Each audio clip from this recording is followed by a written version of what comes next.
What's going on with that PPP? You done a lot of talking, not a lot to see.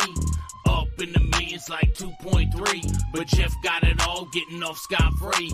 Try to talk tips like we talking about stock, but you're talking about men printed on called stock. When you open your mouth, I take it with a grain of salt, cause the market's down and you're a clown, it's all your fault. You ruined the hobby I love with your bullshit. Jeff Wilson, Jeff Wilson. You ruined the hobby I love with your bullshit. Jeff Wilson, Jeff Wilson. Did you dip, Jeff? I think you dipped, Jeff. What you talking about? I don't think you dipped yet. Willie's doing shady shit like the GOBs, like his whole failed thing with them NFTs, taking money from the people to pay. Most of them are broke, but that's okay, he's getting money. Even better, tax-free, loving all the stimulus from PPP. You ruined the hobby I love with your bullshit. Jeff Wilson, Jeff Wilson. You ruined the hobby I love with your bullshit. Jeff Wilson, Jeff Wilson. You ruined the hobby I love with your bullshit. Jeff Wilson, Jeff Wilson. You ruined the hobby I love with your bullshit.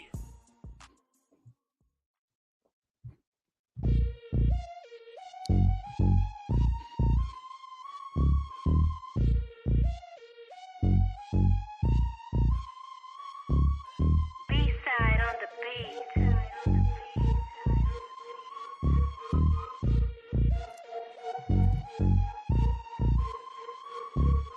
What's going on with that PPP? You done a lot of talking, not a lot to see. Up in the millions like 2.3, but Jeff got it all, getting off scot-free. Try to talk tips like we talking about stock, but you're talking about men printed on called stock. When you open your mouth, I take it with a grain of salt, cause the market's down and you're a clown, it's all your fault. You ruined the hobby I love with your bullshit. Jeff Wilson, Jeff Wilson. You ruined the hobby I love with your bullshit. Jeff Wilson, Jeff Wilson. Did you dip, Jeff? I think you dipped, Jeff. What you talking about? I don't think you dipped yet. Willie's doing shady shit like the GOBs, like his whole failed thing with them NFTs, taking money from the people to pay. Most of them are broke, but that's okay, he's getting money. Even better, tax-free, loving all the stimulus from PPP. You ruined the hobby I love with your bullshit. Jeff Wilson, Jeff Wilson. You ruined the hobby I love with your bullshit. Jeff Wilson, Jeff Wilson. You ruined the hobby I love with your bullshit. Jeff Wilson, Jeff Wilson. You ruined the hobby I love with your bullshit. What is going on, everybody? Hope the guys are doing well out there. Did I jump the gun? How many No, times you're in. You're in, coach. Rough start to the number one sports card live program on the internet. We don't have anything to give away tonight. We are not giving away anything for free. We are not simping for our subscribers, although we do appreciate every single one of you. All we want to do here at Sports Card or Radio is bring you the truth and expose the hobby for what it is. We are joining you live coast to coast around the country. We'll probably stumble a little bit on today's program, as I'm sure the president is stumbling through his speech. I don't know when that is. Maybe it's now, or I don't know. But my guess is we'll have a few stumbles and bumbles, just like the president. What a great country we live in, Ryan, where the standard for the president is that he doesn't screw up on his one and only speech that he has to give every single year. What a great country that we live in. Folks, we've got a lot to talk about today. We've got new influencer cards. I know that those are going to be a hot commodity around the hobby. Last year, you had Jeff Wilson, Card Collector 2, among others, getting their influencer cards. This year, we have a brand new batch of people getting their simp card, if you will. You'll never, ever see these people ever say a bad word about Topps. Of course, the industry will come right to us, Ryan. The minute Topps does something bad, the industry will come right to us. When here's 10 people right here who have gotten the check in the bag from Topps. The minute Topps does something bad, I would CC all 10 of these people on the email chain and make sure they have an opinion and they respond to you. since they are now the golden childs of the Topps Baseball Card Company. Just a wonderful, wonderful place we're at in this hobby. We've got other topics. I have no idea what they are, so I better kick things over. Before I do that, super producer Tim is in the background tonight, earned in that 4.2% equity. I can confirm we did not get an offer to sell Sports Card Radio over the last week, so we'll have to wait another week before that Michael Rubin offer comes in. The sweet checks come in, and we can distribute the funds, the 4.2%, to Tim. Hopefully just one more week to go where Sports Card Radio is the number one independently owned podcast. We'd love to one day say we sold out and we got bought out. But until then, we'll be joining you every Thursday night here on YouTube, Twitter, and I believe Facebook as well. Ryan, what else are we going to be talking about tonight other than the 5 influencers that we're all going to be chasing in the pivotal product that is 2024 Topps Big League Baseball? Tons of topics to discuss today. I see the chat is already fired up. Already a $4.99 from John Winkler. There's $1,000 bounty that Jab's family has already placed on his own big league card. So that is very exciting. Well, obviously, this is like in our wheelhouse here. Topps makes a mistake. People come to us. Topps puts out 5 more influencer cards, and you're going to come to Sports Card Radio and probably hear things about these people that you would not hear anywhere else. So we'll dive deep into that. Again, 10 spokesmen now for the company of Fanatics. So a lot to discuss there. We've got to discuss, and we were going to do it on last week's show, but we had such breaking news with the SCG and Collectors PSA purchase. But we got to talk about Brian Gray's new house, and we got to see if we can set up something there with us and the chat.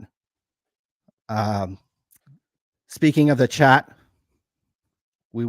I went to the Auburn Sports Card Show this past weekend and sold everything I had, including the case, because I bought a brand new one. So we will talk about that experience. How much did I sell? What have I bought since then? What did we get for free? That's a little sneak peek for you guys right there. And we can dive into all of that. Hey, I want to tell you who was big at the Auburn Sports Card Show is the chat over at Sports Card Radio. I had so many people come up to me talking about how they love the chat room over at Sports Card Radio. I'm thinking there's got to be a way. So we have 100% control of this company. We have given 4.2% equity to our super producer, Tim. There has got to be a way we can give 0.8 equity, give more equity out to the chat. I think the chat, if we sold Sports Card Radio for $100 million, they deserve $80,000. So we're going to be brainstorming these things over the next week, guys. So you're going to want to tune back into Sports Card Radio because, hey, maybe you might end up with up to 0.8% ownership. Exactly. Who else does that in the sports card world? So I didn't have time to set up the grift tiers. We're going to have 3 different grift tiers. I figured Jabs has a grift. Jab now has his own baseball card, which I don't think will end up on a Topps card anytime soon, unless we decide to illegally make one or counterfeit one or something like that. So I don't think we're going to end up on a baseball card like Jabs, but I certainly think we could have a grift just like Jabs. And so we're going to have a 3-tiered grift. Maybe at the highest tier, it qualifies you for an equity stake into Sports Card Radio, which at the current time is worth $0.00. But potentially we get one of these big pocket, deep pocket guys that are flying around in the PJs and throwing money around in this hobby.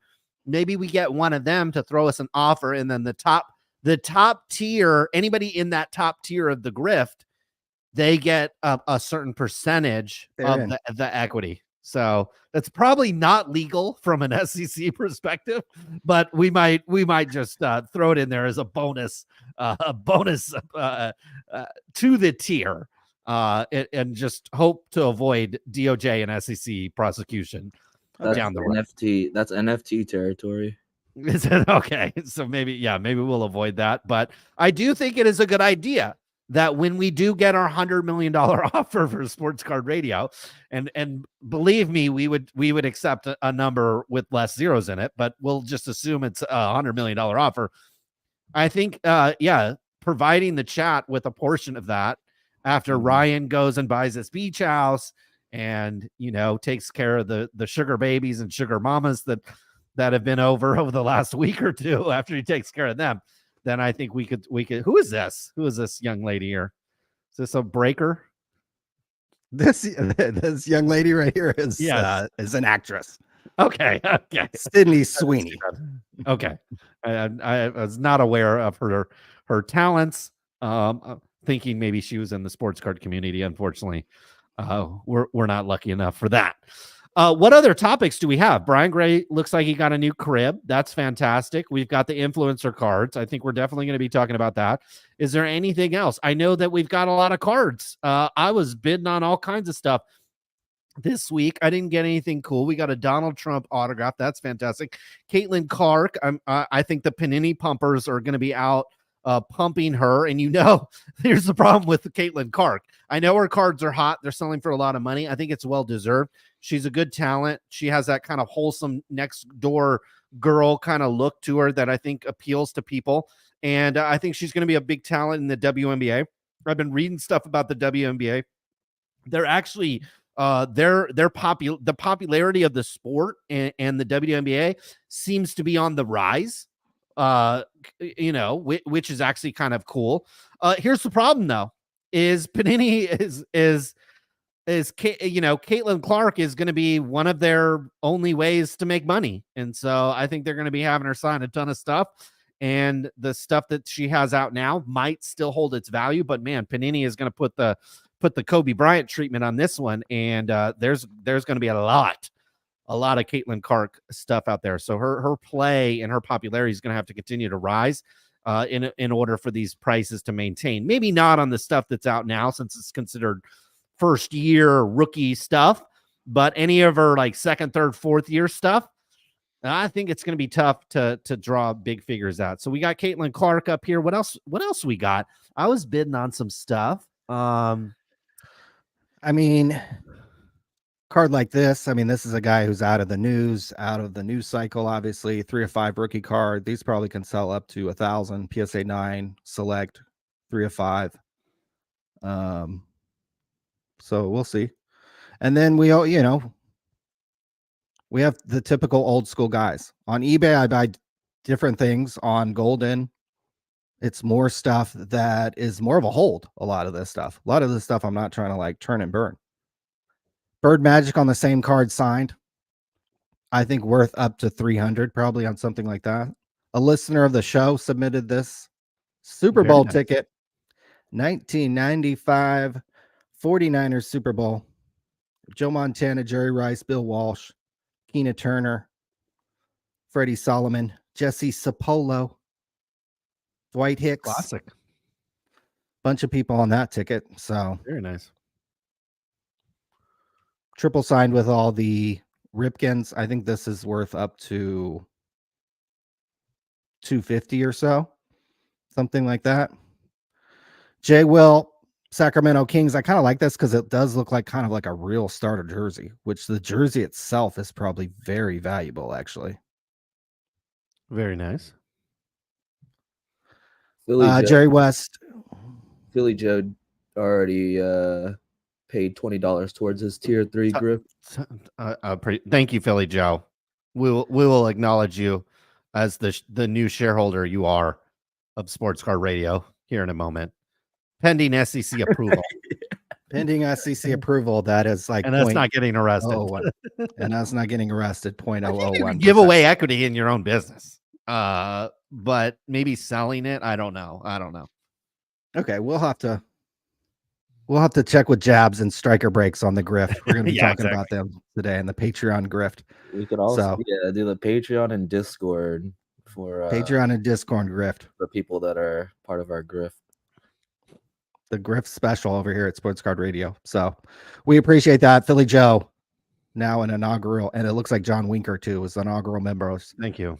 of Sports Card Radio Sports Card Radio ownership. Hey, if SGC can sell for 100 million, don't Is ever that how be much they sell surprised. for? That's I the don't know. rumor. 100 million? What? Oh Really? man. No So shit.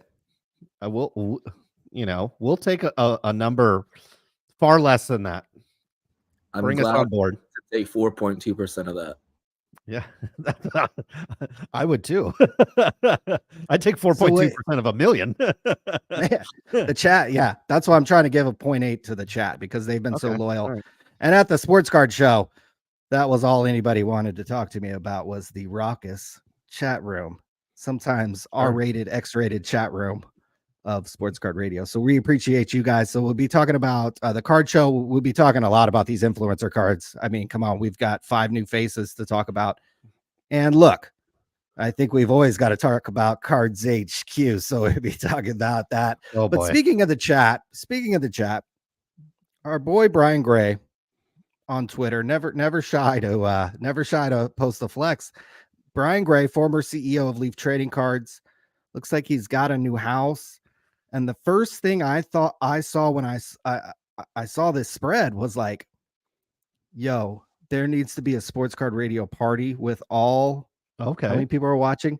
600 people watching. And Mm. we need to go to Brian Gray's new house and Do have a a live Sports stream. Card Radio. Yeah, we've got plenty of parking. Looks like we can make a lot of noise. Looks he's got plenty of room. Brian Gray's never going to get in that pool in his life. So let's get the drinks fired up. What do you think about Brian Gray's new house, and what do you think about the prospects of us and all our chat room going here for a party? I mean, when the weather's good. looks spectacular. It's in College Station, which I think is you got Texas A&M. I believe he has a family, not to blow up his spot, but I think he's got a family member attending the college there. And so he's a little closer to family. He admits it himself, so I'm not blowing him up. But yeah, it looks great. Hey, I checked my email and my text messages. I just didn't. I must have missed it, guys. I must have missed the invite from Brian over to his new spread. Maybe he hasn't closed on it yet. Maybe that explains why he hasn't texted us and invited us over, along with 600 of our closest friends in the chat. But the minute he does, guys, we'll send out that invitation. Maybe that'll also be a part of the top tier grift. Maybe even the lower tier grift is, just the entry level grift of Sports Card Radio. You're gonna get the invite to Brian Gray's pad, and we'll blow it up. And ideally, Brian Gray's actually out of town, and we can just have a house party when he's not there, and we can kind of christen the place and get it going. And Just you can, break it in for him. yeah, and that pool, well, there's a couple of, I mean, maybe it's a little early to get into what influencers we want at the pool party, but we certainly could fill that up as well. So I'm excited for Brian. Looks like things are going relatively well for him. That looks like a pretty nice house. No matter where you're buying that, I know Texas is gotten really expensive, so something like that's probably a shiny little penny. And I'm glad those unlicensed cards over the years helped pay for a new front door. And the minute Brian does text us and invites us over, we'll let you guys know, and we'll get in there. Yeah. First thing I thought about was, man, that's enough room and enough parking for our entire chat room. And just thinking about the chat and thinking about BG's new spread. I've almost buried the lead on the entire show. I sold out my inventory at the Auburn Trading Card Show. True Sports Cards, a sports card shop up in Rockland, California, kind of finished me off. Bought the remaining cards in my cabinet, bought some Super Bowl programs I had, bought some little dollar cards I had. So that was very nice. What was the hammer price on the buyout? Buyout total was a rack. Okay. And how much do you But think you had in? How much do you think you had into the inventory that you sold for a rack? tough questions 2,000? because some of the yeah, 4,000. No, some of those cards I'd had quite a long time, quite a long I time. see. So I sold out for a rack, but I had sold another 2,000 before that. So I sold 3,000 total. So it You was had a it was $3,000 sale at you sold $3,000 worth of stuff at the Auburn Card Show. because I had a Curry autograph that I sold for like 900 or something like that, Okay. and a couple other things.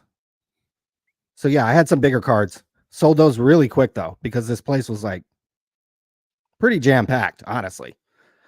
Way out in, I mean, Auburn, California is kind of out and kind of in the middle of the nowhere, but these shows pop huge, Yeah. and I could have sat around all day and sold, most of my stuff.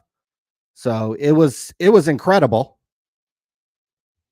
Now I face the same problem that some dealers have, that somebody like our boy Jeff Wilson has over at Cards HQ, that yeah, I sold $3,000 worth of stuff. Now I got to buy more stuff. If theoretically, let's say there was another show next weekend, or let's say I needed this money to pay my bills, or I needed to try to keep doing this again. In the last few days, I've been able to buy only $500 worth of stuff on eBay. Bought a 41 card rookie lot of Brock Purdy for about 180, $200, and some other stuff. I spent about $250 on check out my cards, buying some soccer cards. So it's hard, even with $3,000 that I could literally just blow on cards that I would try to resell. Very, very difficult actually to replenish the inventory. It is. Stuff is selling for and I think we're both kind of in the market for different types of stuff. You're looking for kind of like bulky stuff, kind of like Brock Purdy lots. You're shopping on the low end. I'll tell you what, I wouldn't say the high end. I'm looking at cards $100 plus. I was actually bidding on a really nice it was a triple autograph, Messier, Gretzky, and Lemieux. And it's just like, man, this stuff just gets out of reach. Some of this other stuff, like just Derek Jeter jersey cards that are graded or stuff like that. You go I'll go look. What is a jersey card from Top Sterling out of Jeter sells for? Maybe $70 or something like that. And then you go and the hammer price is like 80. So I mean, this stuff is selling for strong prices, particularly the good stuff. I'll tell you what I'm focused on more is get those really iconic cards. I've been on a couple of exquisite cards that was on Golden. I just look at these old exquisite cards almost like, I mean, this stuff is like art at this point, like they're just not making cards like that. I understand that Upper Deck is not making cards for basketball, at least licensed basketball cards anymore. I think at some point too, we look at some of the Panini stuff like that when they stop making their basketball card. I think some of their flawless designs, some of their immaculate designs, I think we look back and we say, like this card you're going to pull up right now, we'll look back at this card, and I know this is 6,500, so this is maybe not that great of an example, but we'll look back on these cards and be like, man, like I don't know if Fanatics is going to be making cards like this. Now, obviously, they're going to have patch cards of Curry, but this is a nice looking card. Okay. And then I maybe it's just the era we're from. I look back on the old exquisite cards, the early 2000 exquisite cards, and just think, man, they ain't making cards that look like that. The patches are just kind of those old school patches. I've been on a couple cards here. That Paul Pierce is a really nice card. There's a Chris Paul as well. And this is just a really nice card. Sitting at $325. Paul Pierce is not my favorite guy, but I'm surely bidding on a bunch of this. I'm trying to load up and get some of this type of stuff. Maybe maybe you got to spend $1,000, $2,000, $3,000 to get the high end names. But this is the type of stuff that I want sitting in my collection. These types of cards, I just think they look great, and honestly, I don't think they make exquisite cards that look like this anymore. And I'm not confident that Topps is going to come into the game and make cards like this. And so we're going to be looking back like, wow, these were really good cards. And they just don't come up for sale very often either. Yeah. Beautiful card. I love those type of cards. Those aren't usually the typical cards that I'm bringing to the show. I think I had some exquisite cards, but these were Stoudemire, Salim Sure. Stoudemire of University of Arizona. Those are worth about $20 each. Right. So good way to unload some inventory if there's a show kind of near you. Never be afraid to go set up at a card show. You can go to Sports Card Radio, and we have, there's tons of them every weekend, probably about 20 to 30 to 40 all across the country, a lot of them in the Midwest. Never be afraid to set up at a card show, especially if it's affordable, especially if it's a one-day one. And maybe you yourself can actually sell out some stuff at a card show. Couple quick things from the show. Thanks to the guy who came around. He sold me a new case. We got a brand new metal case. Or the next time we go to a card show, we're going to be looking professional with the new metal case that we got. That's really nice. Juan, who runs the Auburn Sports Card Show, he wanted me to give you this. It's a Will Greer rookie card, inscribed, serial numbered 8 of 9. Ooh. BGS 9. So this is actually kind of a really nice card. Centerpiece of my collection. Exactly. So he knew it was going to be the centerpiece of your collection. He's a great guy. Love every aspect of that show. Love going up there. Love that, a lot of the same local guys kind of set up at that show time and time again. Speaking of card shows, if you do run a card show, the Auburn Sports Card Show page was the #1 page on our website the day the show launched, which is really hard to do because I actually pay for other pages to get more clicks than a card show page in Auburn, California. So if you know of a card show, if you have a card show, if you have a trade night, and it's not listed on Sports Card Radio, feel free to reach out to me. It is 100% free. 100% free. You just email me the dates, email me whatever you want me to put on there, and I will put it on there. So, and, certain pages, certainly these card shows can get quite a bit of traffic and might be able to lead some people to your card show. So keep that in mind there. But I did want to let everybody know that, at these card shows, we run in some of the same circles as some of the hobby heroes. Oh boy. I'll be right that back.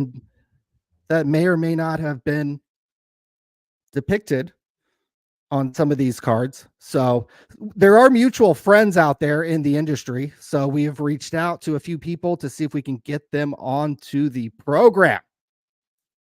And so I bet the chat could guess who might be coming on the Sports Card Radio program. We've certainly reached out to some people and through connections that we made at the Auburn Sports Card Show to see if we can get anybody on the show. But again, I sold $3,000 worth of stuff. It's very, very, very difficult. Like if I had another show this next weekend,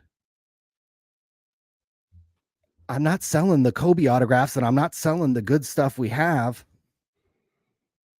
And so I wouldn't have enough inventory. So very, very, very difficult to replenish this inventory week after week. That's why it sometimes takes a long time to build up an inventory and be able to make consistent sales, whether it's week after week online or week after week at a card show, or as our boy Jeff is finding out, week after week at a card shop. So I did want to did you hear that update? I did want to give you an update. Yeah. I'll just spoil the whole thing. Mojo Sports is from, oh my God, up in Sacramento. And so there are people who attend these shows who obviously know him pretty well and who talk to him fairly often, I guess. And so, I don't know, I was randomly talking to somebody and I was like, well, hey, why don't you see if Mojo Sports wants to come back on the Sports Card Radio program? I bet a lot of people listening right now don't realize we've already interviewed Mojo Sports before. We've interviewed Mojo Sports before. So if he would like to come back on the show, we have extended that invitation. And from what I understand, he is presently mulling it over. So, oh boy, there you go. What do you think about the prospects? Well, would this be content or drama if Mojo Sports came back on Sports Card Radio? Well, that's not content. So I think we'd have to negotiate a little bit. I think he has connections to the donut industry. So could we get a dozen donuts for conducting the interview? That would be very interesting. But also the no restrictions on the questions asked, including, I know the chat. We've got 700 odd people in the chat. Clearly, the president hasn't started his Stumblefest, but No.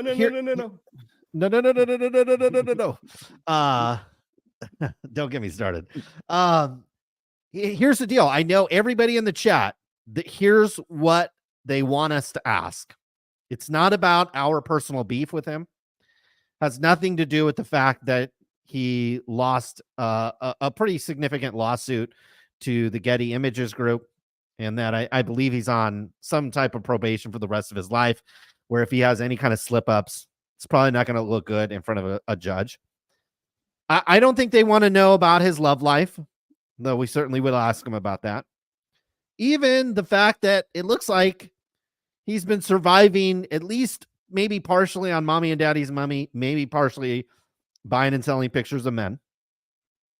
I don't think they want to know about any of that. Ryan, I think the burning question most people have about Mojo Sports is why he didn't flush the toilet when he took a selfie in the mirror.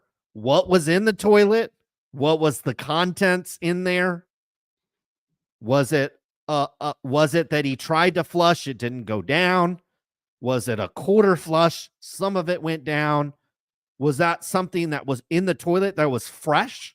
Or was that stale, left over from the night before? These are the burning questions that the chat is absolutely going to want to know. And I would absolutely bring Mojo Sports on the program simply to clarify what was in the toilet, how long was it there, and can we not take selfies with items like that and the toilet in that condition? We absolutely have to do that. I think it would Andrew be fun. Smith with the $5. Thank you very much. Donut scene is says- legit in Sacramento. Well, next time I'm there, I'm going to have to hit it. I've heard the donuts are legit. I've heard the donuts are good. So I'm ready to. When I was up there, you got to pass through Sacramento and that area probably. I might have passed right by it and I didn't even know. So I need an address for the donut shop. And as I was saying, we have mutual friends in the sports card industry, people who vouch for this guy. So I have no problem at all for Jay returning to the Sports Card Radio program. We could talk about all the content. We can talk about all the drama in the sports card world. And I could think of a half dozen things. You want to ask him about the bathroom video. I probably, if you didn't mention it, it probably wouldn't have been something I would have bring up, but I can think of a ton of things. Dr. Top of mind. Dr. Disrespect got banned from Twitch for accidentally filming in a bathroom. Oh, weird. I got to be careful. I got to be careful about showing this, I guess. So I guess so. So I'm always see if that happens. I'm always looking out for the chat. I'm always looking out for the community. I think, he would probably be in the top 5 of people who people would want to hear again or on the Sports Card Radio program. And so we have no problem at all bringing guests like that on. And I think it'd be a lot of fun. He's connected to Burbank Sports Cards. He's met Jeff Wilson. He's met Card Collector 2. He's kind of in this little hobby positivity group. I mean, he might be on one of these cards pretty soon. So we could ask him about all kinds of things. So the invitation has been extended. And as of now, we are in negotiations. So we will see what happens. Yes. But very positive day. I mean, literally, I sold out of everything at about 1:00. So you can imagine showing up there at 9:30 and then being able to cruise home at about 1:00 with some cash in my pocket. And I was trying to stay up and bid on some things in the Golden Elite auctions. This is why sometimes you want to get your bids in early, because there was about 3 or 4 Kobe Bryant cards that I was going to bid on. Then I fell asleep. Then I woke up and then I realized, oh man, what did those Kobe Bryant cards sell for? Totally whiffed on bidding on them. So sometimes you want to get your bids in early. But it's hard. I got 3,000 to blow on sports cards, and I think I've spent less than 1,000 so far. The Brock Purdy cards, rookie cards, 41 rookie cards for $182. I thought that was a pretty good deal because I could move those locally easily, like easily. And bought some soccer cards yesterday on Check Out My Cards. Couldn't tell you who any of the players were, but it did seem like a pretty good deal. So great day at the Auburn Sports Card Show. If any of you guys have never set up at a sports card show and you have questions, I've done it probably about 10 different times, maybe 12 different times over the years now. So you could certainly contact me and I can give you some pointers, at least the best that I can, in terms of maybe what to bring, what to set, how to set up, and how to pass the time if you're not able to sell out your case like I was. But speaking of selling out, man, what do you think? I want to get your reaction, and we'll name everybody who got a Topps influencer card. If you didn't know, they put these in Big League, which kind of replaced opening day. And I sold 63 cases of 2016 Topps opening day baseball. 63 cases. That's actually kind of hard to do. It was a $20 case. So I'm quite familiar with opening day. I kind of like that product. I kind of like the blue parallel. Some of the single cards actually did sell semi-decent out of there. Anyways, a couple of years ago, they replaced it with Big League, and they've put your hobby heroes inside the product.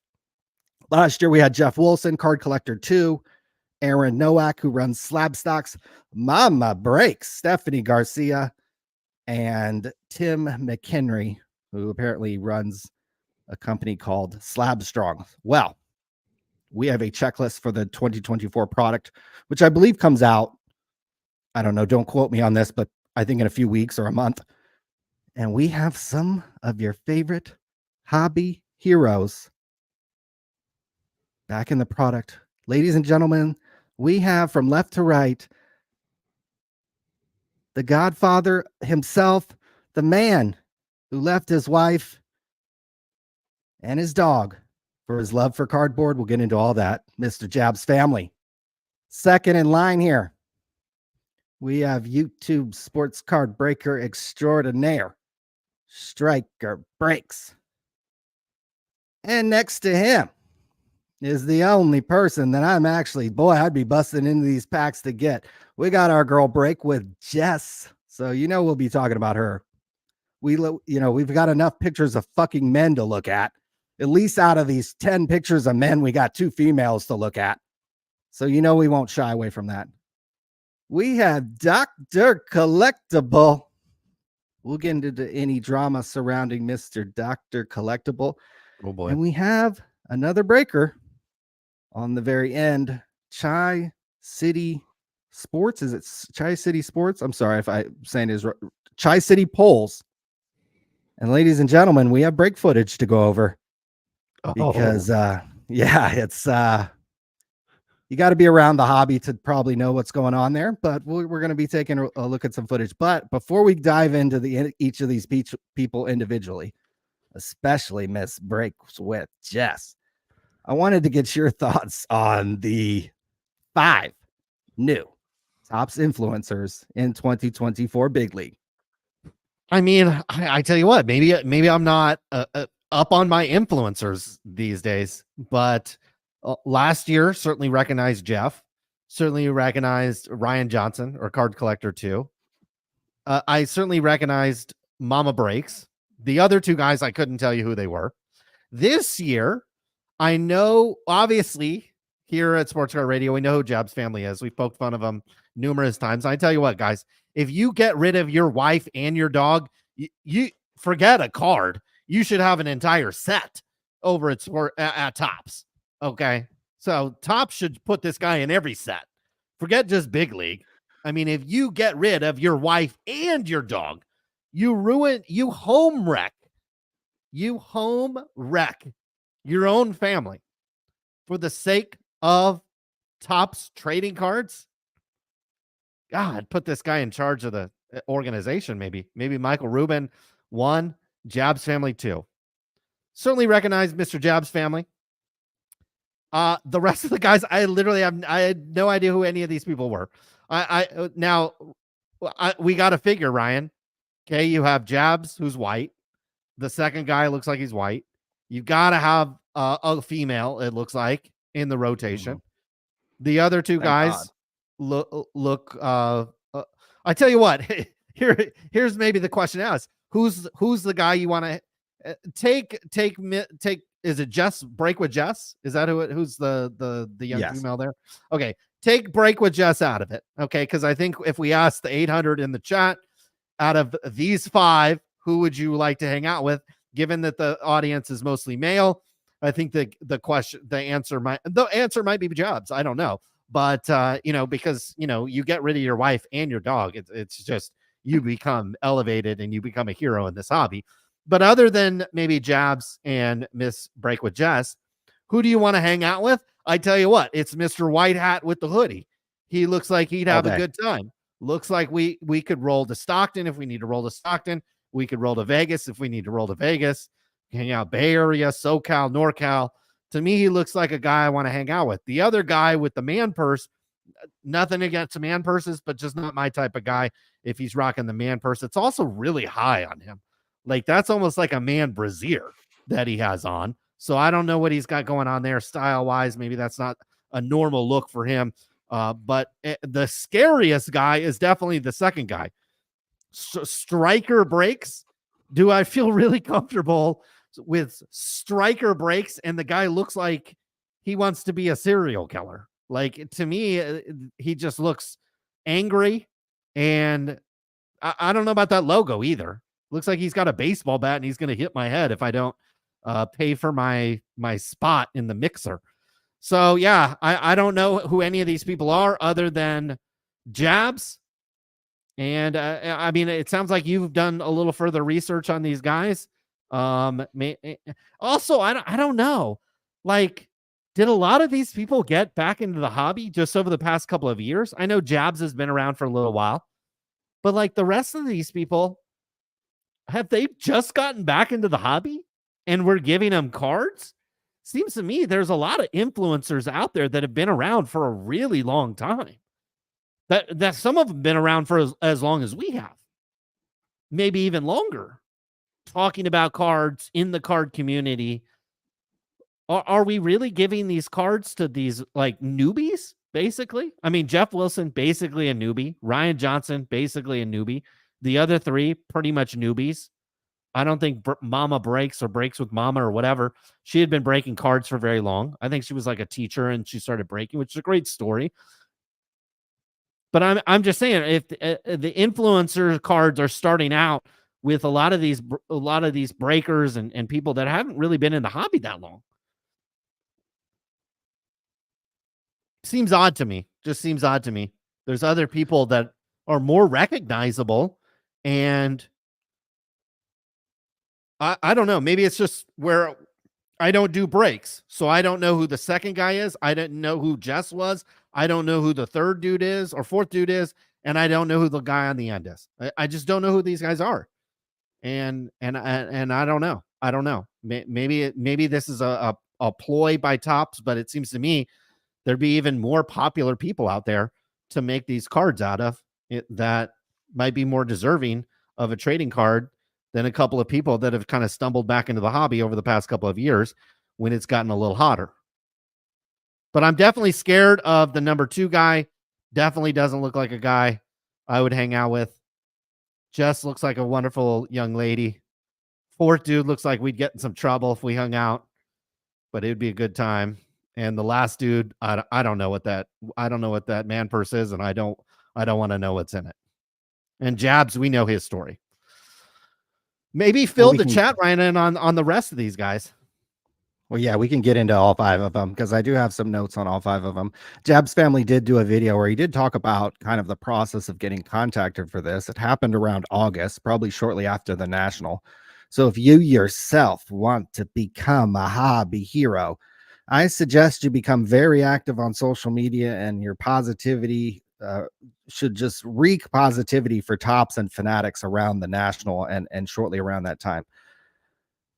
Jab's family said he got contacted by some one of these flunkies at Fanatics who probably, and when you mention how all 10 of these people, frankly, probably haven't been around the hobby more than a few years each. This likely happened because the Fanatic employee reaching out to these people probably hasn't been around the hobby more than 6 months.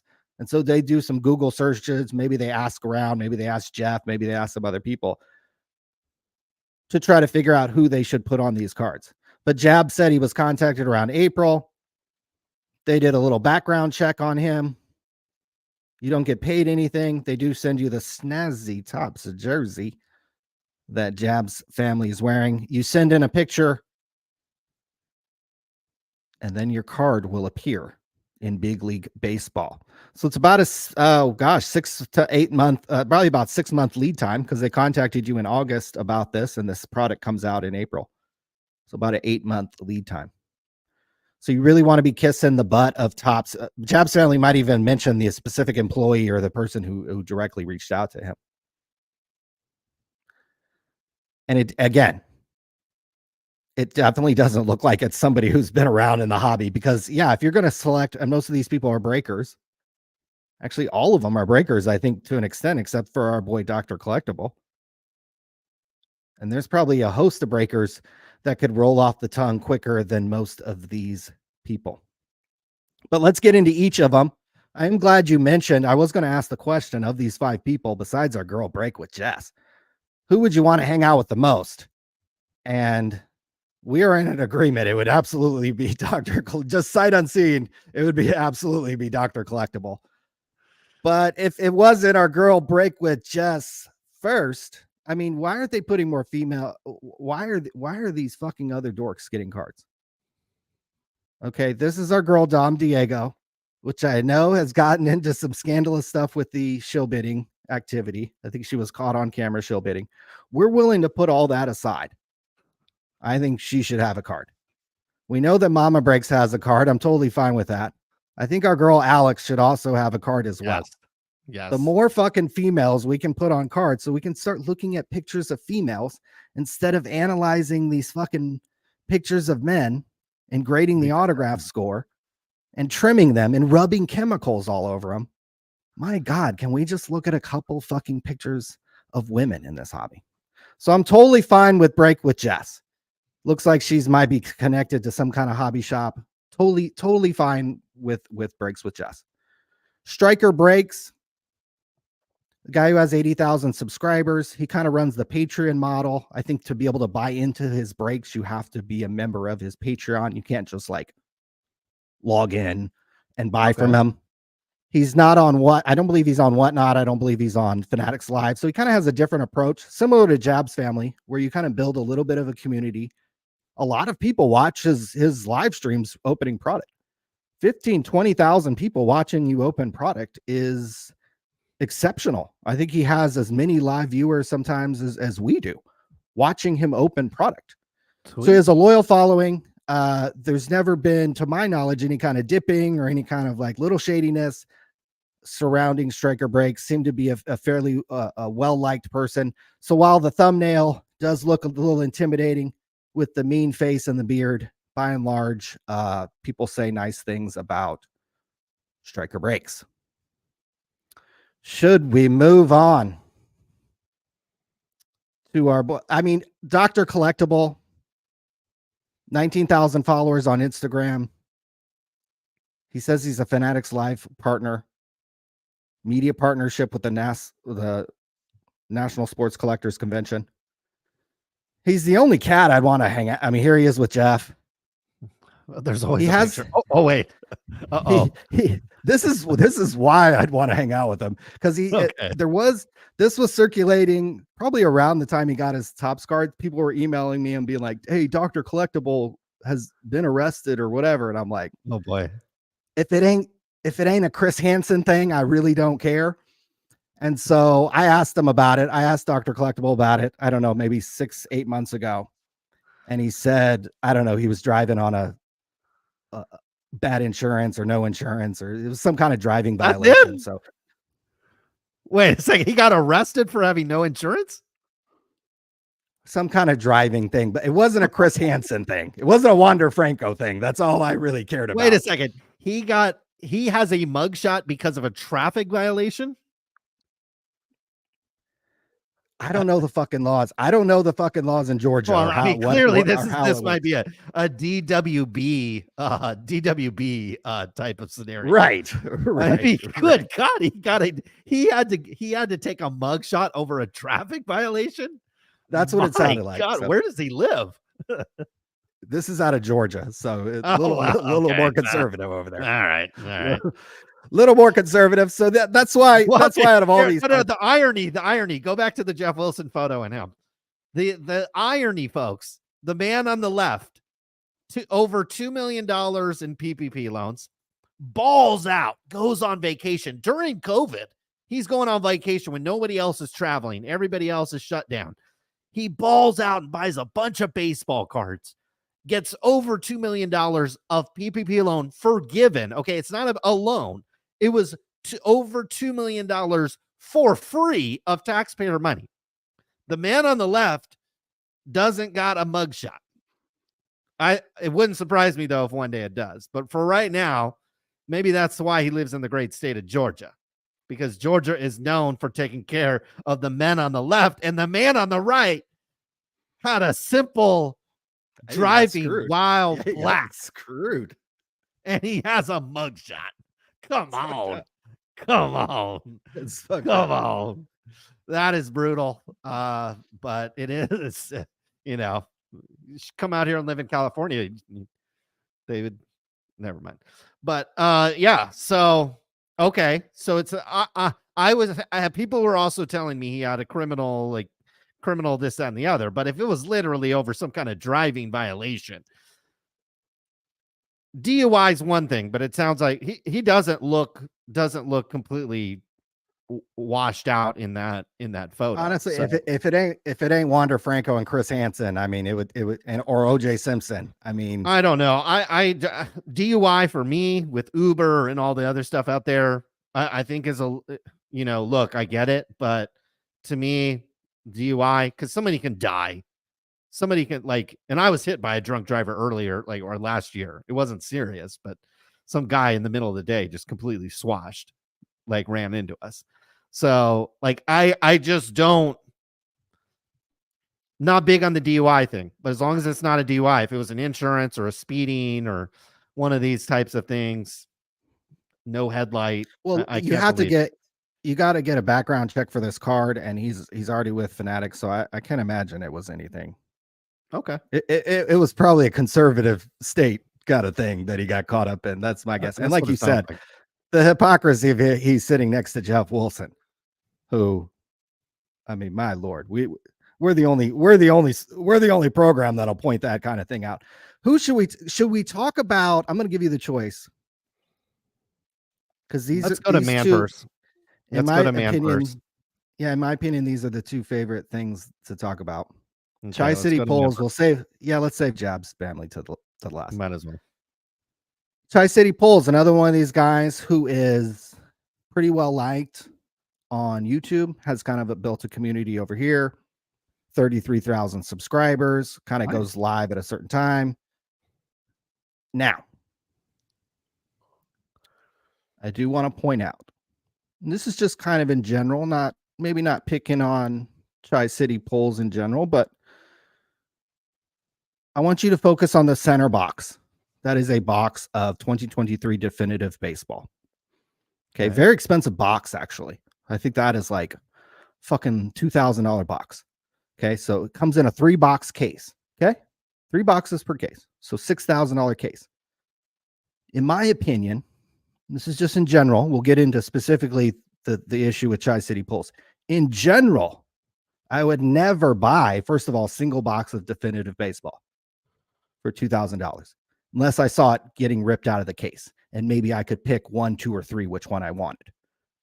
Okay, that's for one. Secondly, you also probably shouldn't be doing it into a break. And why is that, you say? Why should you only buy products, probably any product, but especially a $2,000 box, unless it's been ripped right out of a case? Because what could happen, and this doesn't get talked about a lot, is you could take a box like Definitive, which has only 8 cards, and you could put each of those boxes on the scale. And depending what inside, the corresponding weight of those boxes are going to be different. Okay, they're not going to be able to get all 3 boxes of the Definitive to weigh the same. Let's call it like 15 ounces. One might weigh 14.5. One might weigh 14.8. Then you might have one that's like, shit, maybe it's like 15.8. Maybe it's like a pound heavier than the other ones, or maybe it's like 0.5 ounces heavier than the other ones. So maybe you set those ones aside. I'm not saying that's what happened here, but that's certainly what could happen. A breaker could open a case of Definitive, sell the 2 maybe lighter weight boxes, right? And that is what Tri-City Pulls did in November and December of this year. He did, looks like, sell through 2 boxes of the Definitive. Now you ask, what happened to that 3rd box of Definitive, which is $2,000? Well, on December 26th, after he had sold the other 2 ones, he decides, and I was correct, he calls it a $2,500 Christmas rip, opening up a 2023 Definitive Collection baseball. So he sold the other 2 ones like this, and you can go back and watch the breaks. Nothing historic came out of the boxes. $2,000 products, so something big's got to come out. I think an Aaron Judge autograph came out. So anyways, I think if you did have a handy dandy scale, wouldn't even take the best drug scale in the world. Oh, that if you had a one of one book card of Mike Trout and Mr. Bryce Harper, this is a heavy card. This is a heavy card. Okay. This is a heavy card. So I would imagine that this box that it came out of weighed a little bit more than this box that was in the picture. So that's, and again, I'm not accusing Tri-City Pulls of weighing boxes and doing this, but to the experienced breaker, look, it takes somebody probably more experienced than us to notice this type of thing, but to people very experienced, very sharp in the hobby, they notice these types of things. So what do you think? Again, I'm not making an allegation here, but I'm just saying this type of thing could happen. 3-box case, you open 2 duds, and then fucking on the day after, then you hit the heaviest card. Yeah. What do you think about that? That would leave a little bit of sour taste in my mouth. Personally, I think, and I don't know how it is in the breaking community, I think if you're a breaker, you should break. And this type of stuff, I mean, if you want to put it on your YouTube channel, I guess, but I don't know. I think if you're a breaker, you should break, and you should be there for your customers. You know, if you want to be kind of, maybe he's one of these guys where he's not really a breaker. He's kind of like a collector community type of guy, and he's doing this type of stuff. But I don't know. To me, this is a pretty bad look. This is a pretty bad look where you sell the 2 other boxes in the case, and then, like you said, day after Christmas, you dropping that on the channel. Like, how do you feel if you bought into his breaks in the past and you've seen this type of thing? Now, I don't like this could have been luck of the draw, complete luck of the draw. That happens. I don't know though if he has a track record of consistently doing this. If he has a track record of consistently opening personal boxes and hitting some good stuff, or at least cards that on a semi-quality digital scale, let alone the ones that Dr. Collect might use if he comes out here to California with us. Like, I don't know. Yeah, this is not a good look. I don't know if, again, this may be luck, this may be whatever, but to me, this is not the best look. If you're a breaker, you're opening Percy boxes and you hit it, my guess is even if you're breaking a lot of stuff, this is probably, in terms of baseball cards especially, this is probably a top 5 pull for most breakers, even high volume breakers. This is probably a top 5 pull over a course of a year. And so you pull a top 5 pull in a personal break that could have certainly gone to a customer, because look, if you're running these breaks out, you should be able to sell a spot to definitive and maybe make a profit. But even if you don't, you could throw it into a mixer and get some price for it. So I don't know. Not thrilled about this, but these are the guys that Topps is choosing to give cards to. And I guess all it takes is, a couple followers on YouTube and a couple of boxes, and that's what you need. So Yeah, I not a could fan. make a very I could make a pretty good argument after watching. I went back through again. It takes somebody pretty sharp, and I wasn't the guy to kind of point this out to us. But I went back, watched the videos, and was like, yeah, and then I went, that's a 3-box case. They're $2,000 a box. You sold 2 of them. The first 2 you opened were pretty duds. And then you open the third one. I think these breakers, when they do that, I honestly think, and I think some breakers do this, it's kind of controversial.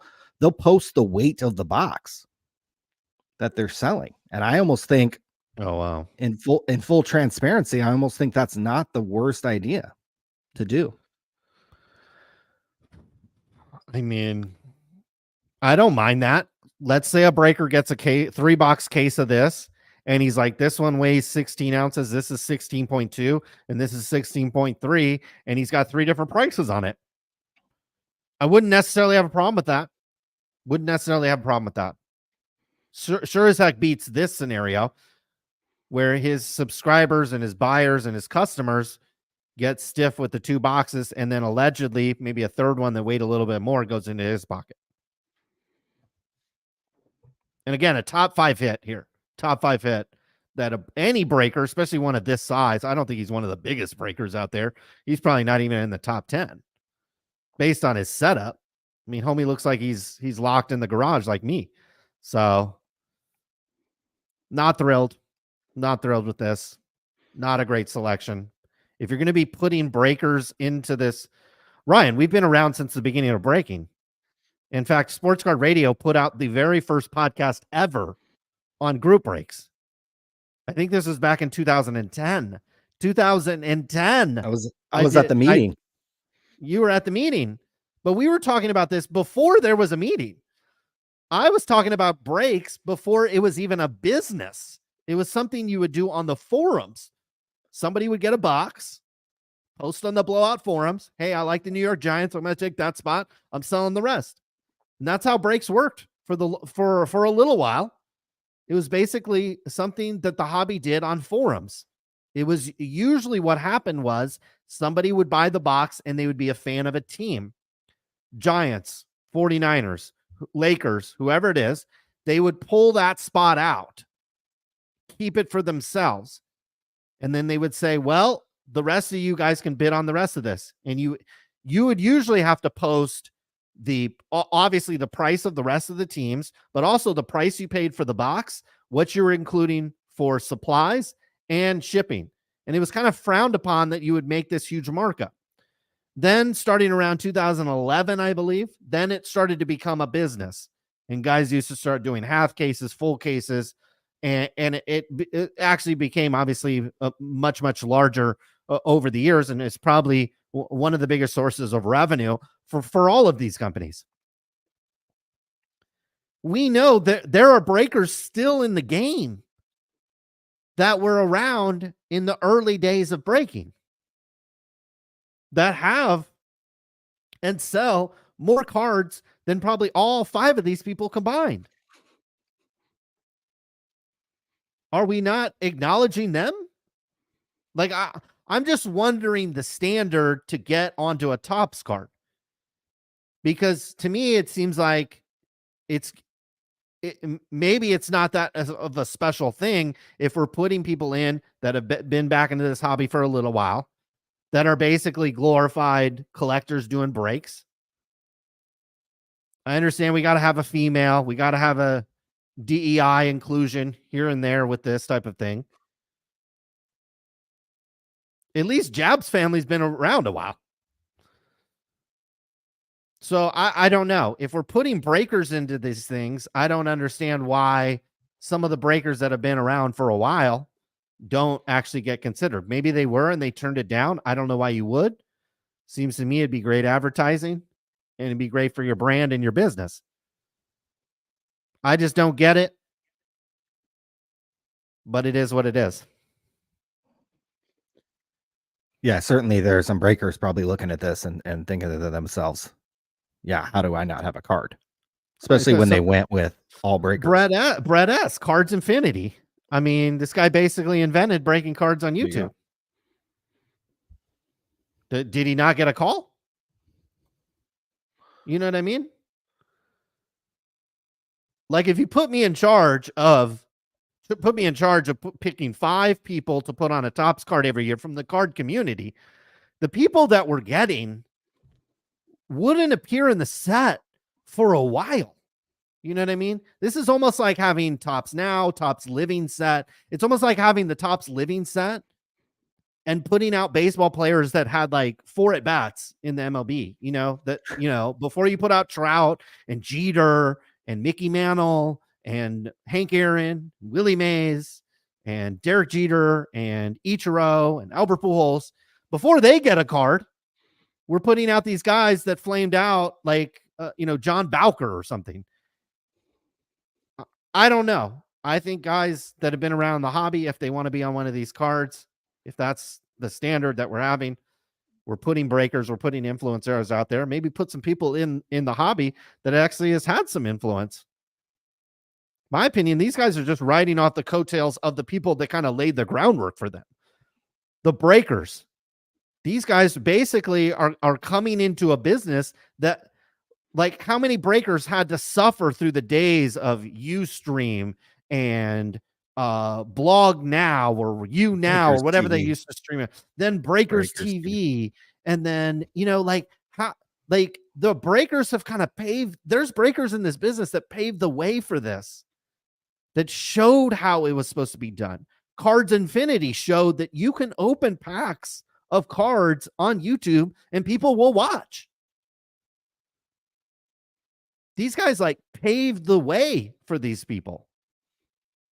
And then they come in and get a card in their 4th or 5th year back in the hobby, maybe even not even that long. Don't get it. Don't understand it. I can understand there's a shortage of semi-decent looking women in the hobby. And if you're going to put one of them in the set, it's a short list. Okay. It's not many females in the hobby. I could see them getting a card after only a small amount of time in the hobby. But we're putting breakers that nobody even knows who these guys are. It's like a 10th tier breaker. Who's our boy? Break Comp? Break Comp might not even be going to these guys and comping out their prices because they're not even that big. Like, I just don't get it. Don't get it. Well, and the model that Striker Breaks and Jabs family have, you don't even see their break prices unless you're in their Patreon. Like, you can't even access their breaks unless you're in their Patreon. Yeah, I don't get it. I don't get it. So I could certainly see, like you said, if you're going to go all breakers, except for our boy Dr. Collectible, I mean, yeah, these wouldn't be the first 4 that I would pick, or certainly not the first 4 that maybe deserve cards. So yeah, I remember being in the Orleans in Las Vegas, and they had a group breaker meeting at the Las Vegas Industry Summit that at that time was ran by Kevin Isaacson. I don't think Beckett had bought it yet. And there were about, this was in 2013 maybe, and there were probably 20, 30 people in the room. I think the people that everybody wanted, that bowed down to everybody, the breakers were expected to basically bow down to Firehand Cards. I think he at least in the room was kind of considered at that time kind of the godfather of breaking. Somebody like Leighton Sports Cards was still kind of trying to come on the scene at that time.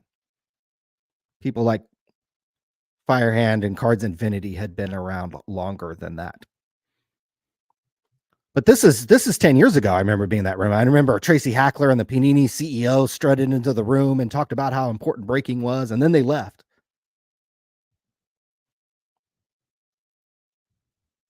So certainly things have changed, and yeah, none of those people in that room have gotten a card. So this was 10 years ago. Most of those guys are literally still breaking. Most of them have a card shop, and none of them have gotten a Topps card. So if I were them, yeah, I'd probably look at this list and kind of scratch my head a little bit. And that's why I think it goes back to the people choosing who's going to be in these products. They've probably only been around in the last few years. Cards Infinity, he says his first shout out on Sports Card Radio. I mean, we used to watch these videos. That'll be $10,000. Right. Well, PayPal, please. Right. It'll say Sports Card Radio 2013 Topps Heritage box break tomorrow. No, but in all honesty, Cards Infinity, this is going back over a decade, where I remember watching him open. We would watch him from his hobby shop, because he was one of the very first people to do this on YouTube. Very, very first people. We would watch it. I remember we closed our. This was going back 15 years. We would sit around and watch these things, and I remember there was like that President cut product. There was this and the exquisite and stuff that you just never seen people open. At those times, like $300 boxes, $500 boxes was like super expensive. Like, yeah, years ago. I remember watching these things 15, 16 years ago and being like, oh, these are cool. So yeah, some of these breaks have 6-figure viewership on them. So, I mean, literally one of the first people. Greg Cohn, the VP of Leaf, should contact you about making an SCR card. Greg Cohn has Sports Card Radio blocked on all social channels. So, so unfortunately, Greg does not like some of the feedback that we've given him over the years, but we do have a lot of respect for Greg, and I like Greg. Job. I do too. I like him too, but I don't think he likes to hear from Sports Card Radio, and that's fine. That is his prerogative. But that is a very good idea. Thank you, Lyle. He's an old Upper Deck employee, and then I actually really like him. I like his attitude. He's very smart. He's been around the hobby a long time, and he's done some good things at Upper Deck, and he's done some really good things at Leaf as well. So, truth be told, I'd have Sports Card Radio blocked as well if I was part of the hobby. So,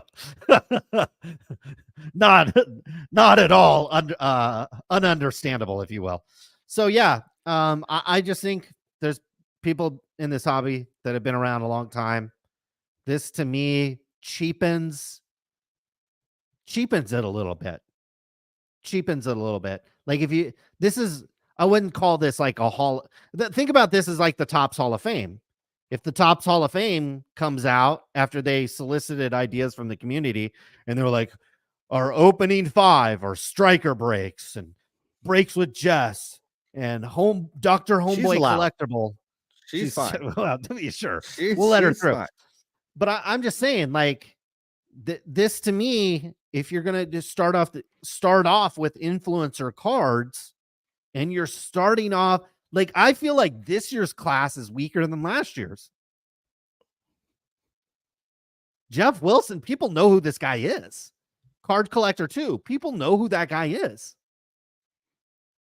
I don't know who the middle guy is. Mama Breaks seems relatively popular. I don't know who the last guy is either. But at least we have people with YouTube plaques. You know what I mean? Like, these guys actually have a following. Because it's one thing to get like 20, 30,000 subs on YouTube, but at the grand scheme of things, it's really not that many. You could run some giveaways and some whatever and get 20,000 subs. Like, if you're giving away a bunch of stuff for free, it's not that hard.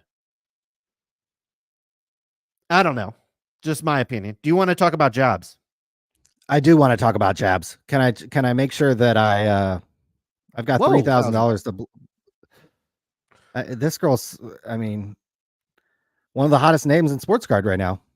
She is. I noticed. So It's unbelievable. And Time to truth sell. be told, people are not going to believe this, but truth be told, I've probably been to more women's basketball games, especially at the college level, than 99.99999% of people in the hobby. I actually think, I don't know the WNBA game very well, but she could be in for a little bit of a rude awakening. I think that jump from college to the pros, even at the women's game, might be a little bigger jump than people might Yeah, I don't imagine. know. But I don't know. Yeah, I don't know enough about WNBA to know. where was the shit I was bidding on? This fucking Jalen Hurts card to me is No, underpriced. I think something like this is like 1,000. no, So 1,000. That guy yeah, sucks. He sucks. He's like Justin Fields 2.0. Jalen Hurts come is Justin on, Fields. Yes, he is. Have you come watched on. him play? Yes, He can throw a little bit better, but he's he's not not Joe very good. Montana. He's not Joe Montana. He's not Tom. You're- I think he was hurt last year. I think Jalen Hurts was a little hurt He's last always year going to be toward the end hurt. of the year. He's always going to be hurt. He's not very good. I That's the had reason I why like his I- attitude. I had Okay. 2 autograph Jalen Hurt cards. Did you move him? Did you sell him? I sold them a bit ago. Yeah. I mean, you're Yeah, his into peak that was a little while Hurts ago. for more than a Montana, more than the 49er team, a Magic Johnson and a Larry Bird autograph combined. So you're into it for way It's too the much. 5. It's the fucking 5. They're gonna make a million of these cards. It's select. It's select. It's too. 2020. It's 4 years ago. No, that's that's trash. That is trash. That's trash. All right, that's That's trash. All right. trash. That is trash. This is not trash. I just see him have he's one semi decent year away from being out of the league.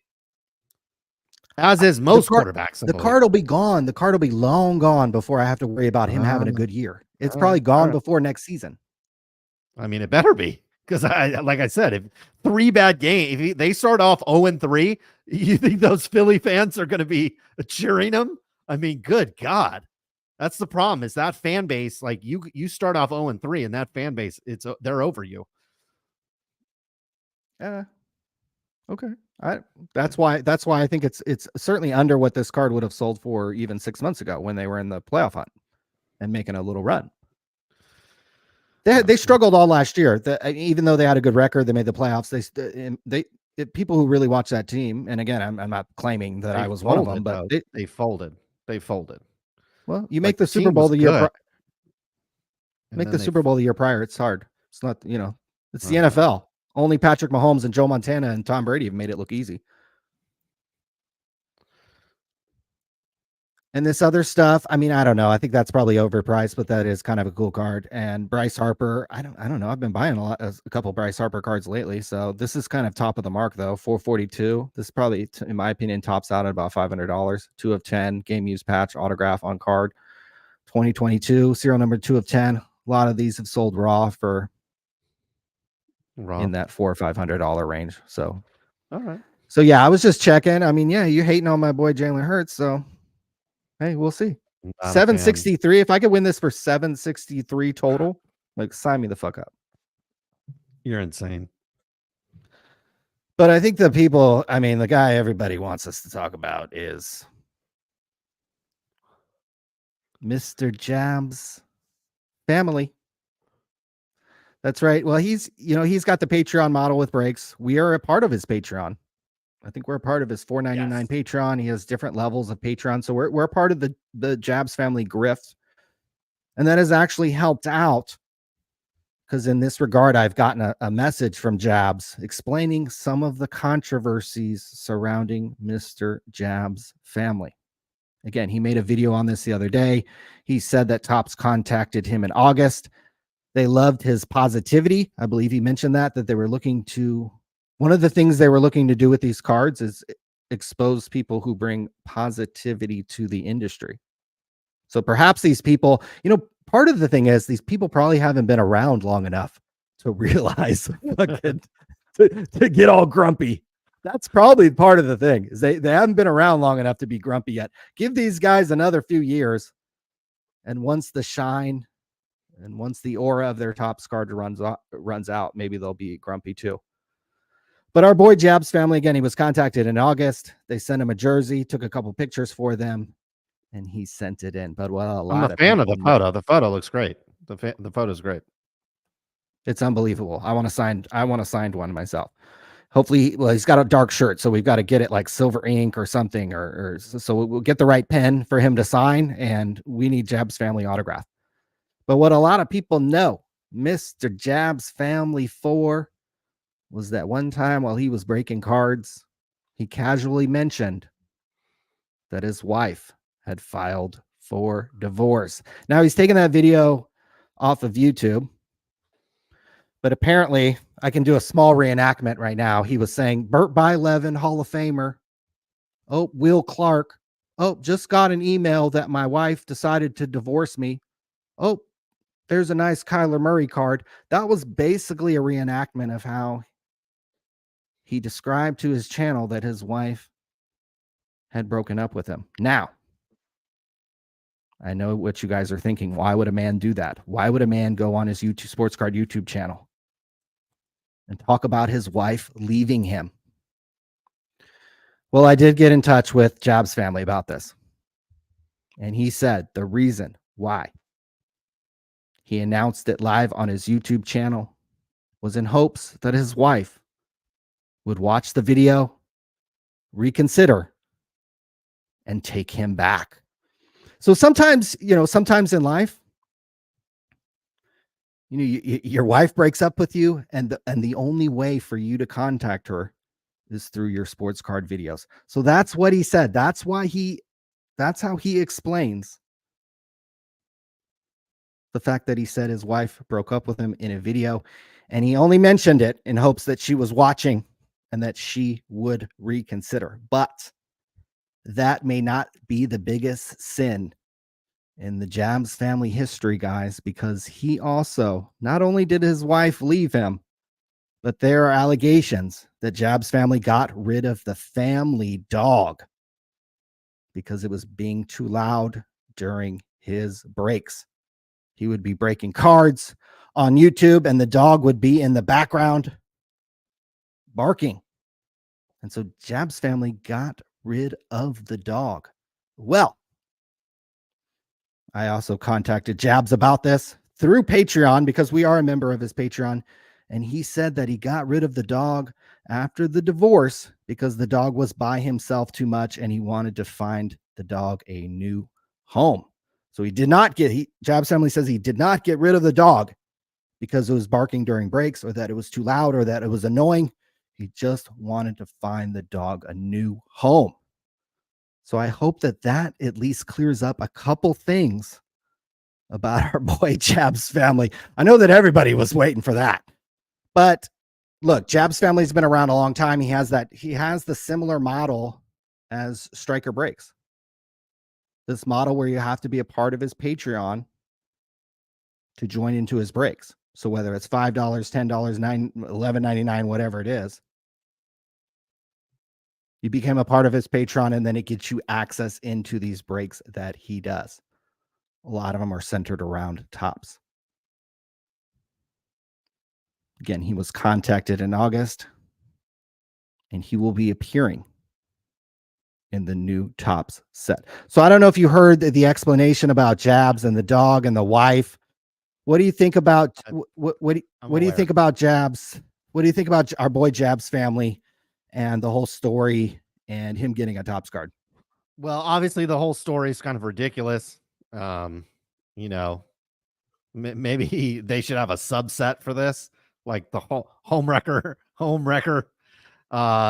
Certainly could qualify for that, but personal, his personal feelings aside, personal things aside. Look, out of this 5, he's a Hall of Famer. Compared to these 5, the guy's actually done something in this hobby. The rest of these people, I don't even know who they are. So at least with Jabs, we know who this guy is.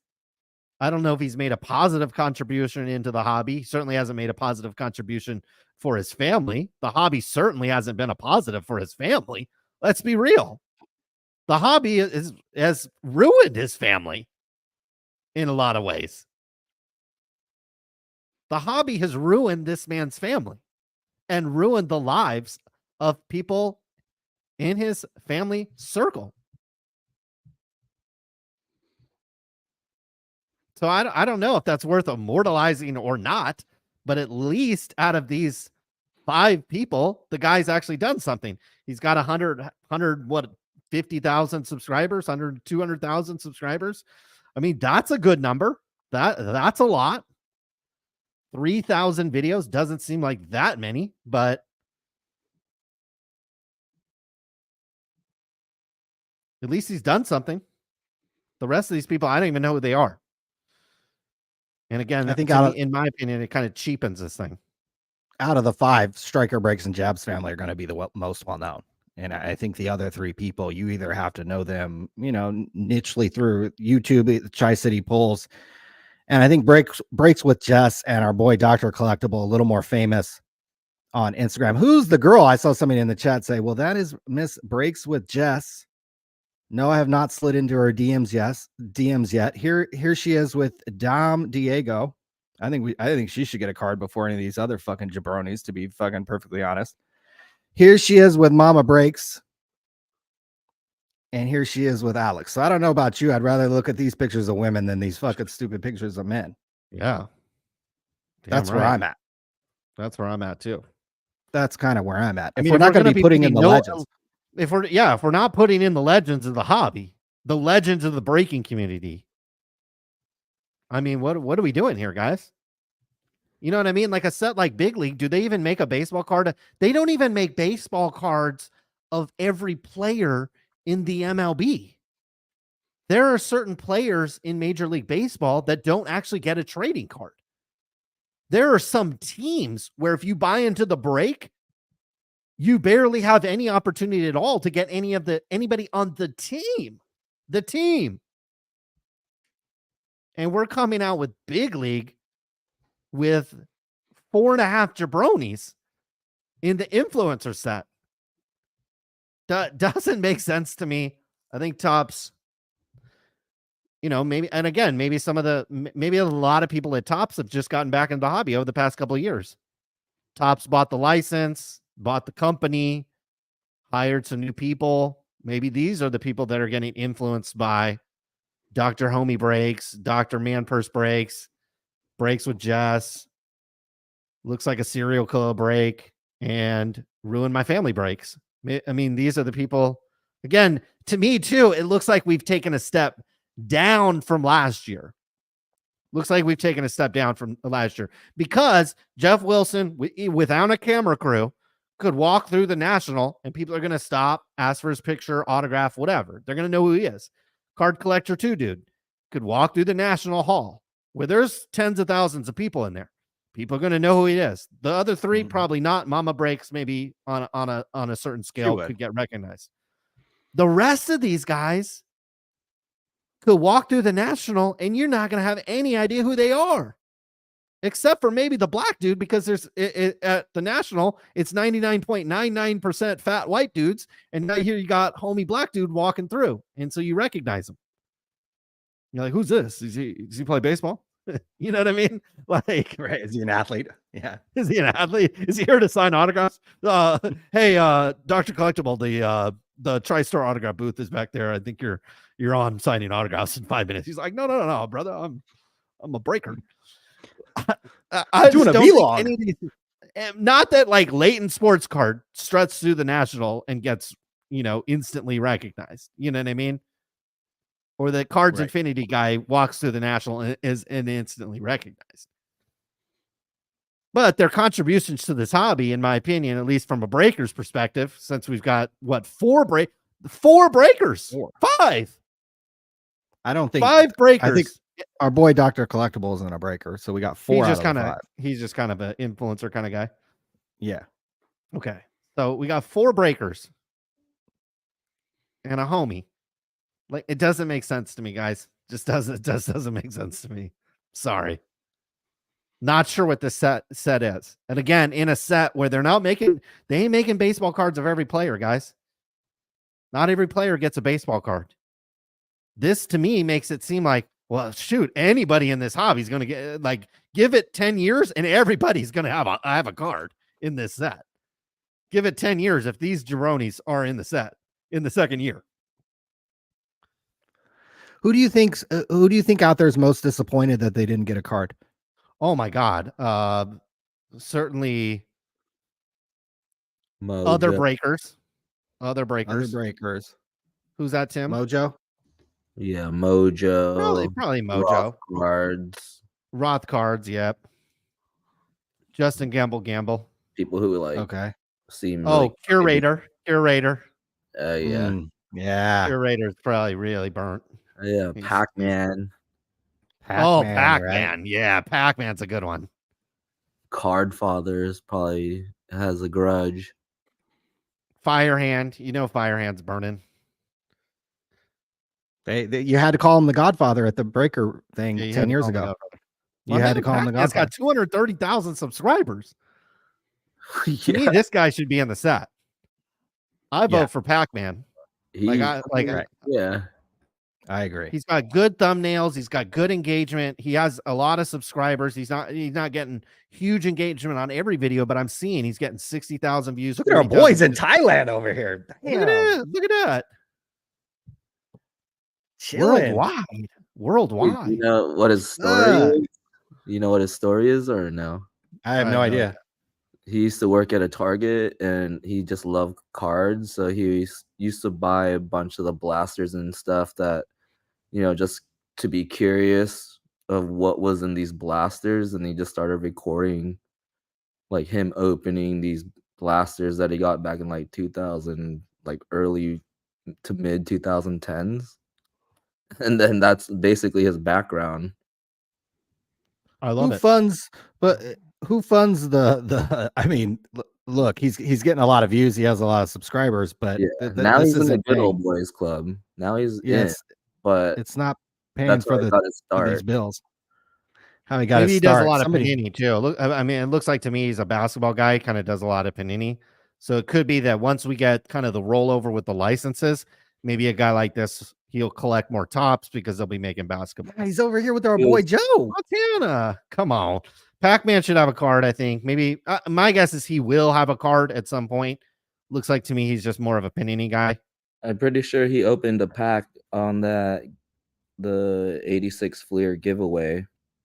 He did. He actually really helped out.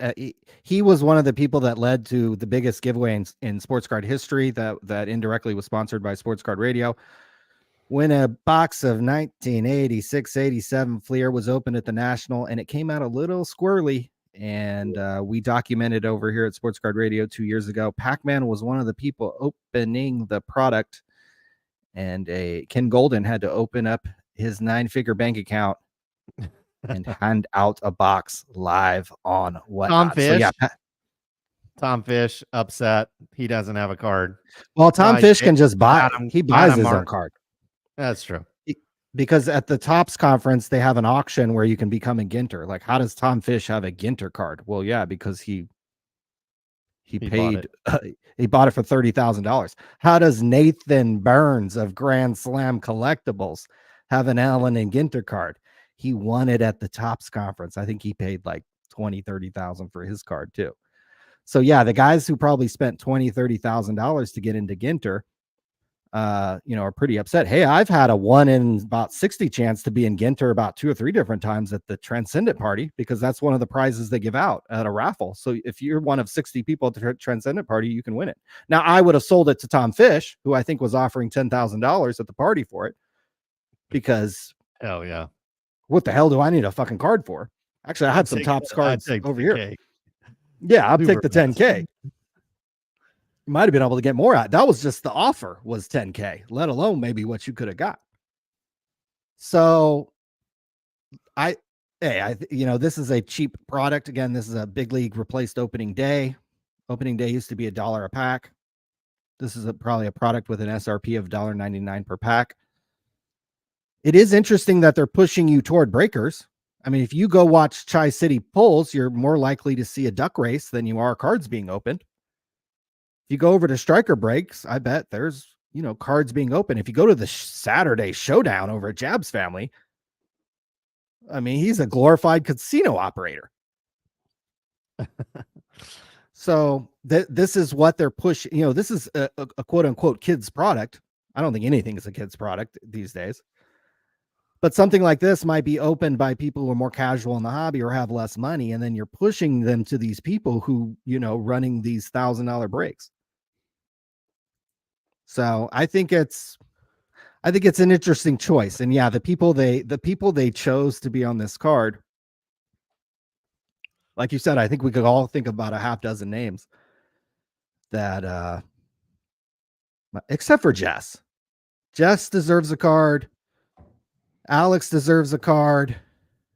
Dom Diego gets a fucking card, whether she shield bid it or not. She gets a fucking card. I just think there should be more pictures of females. I agree.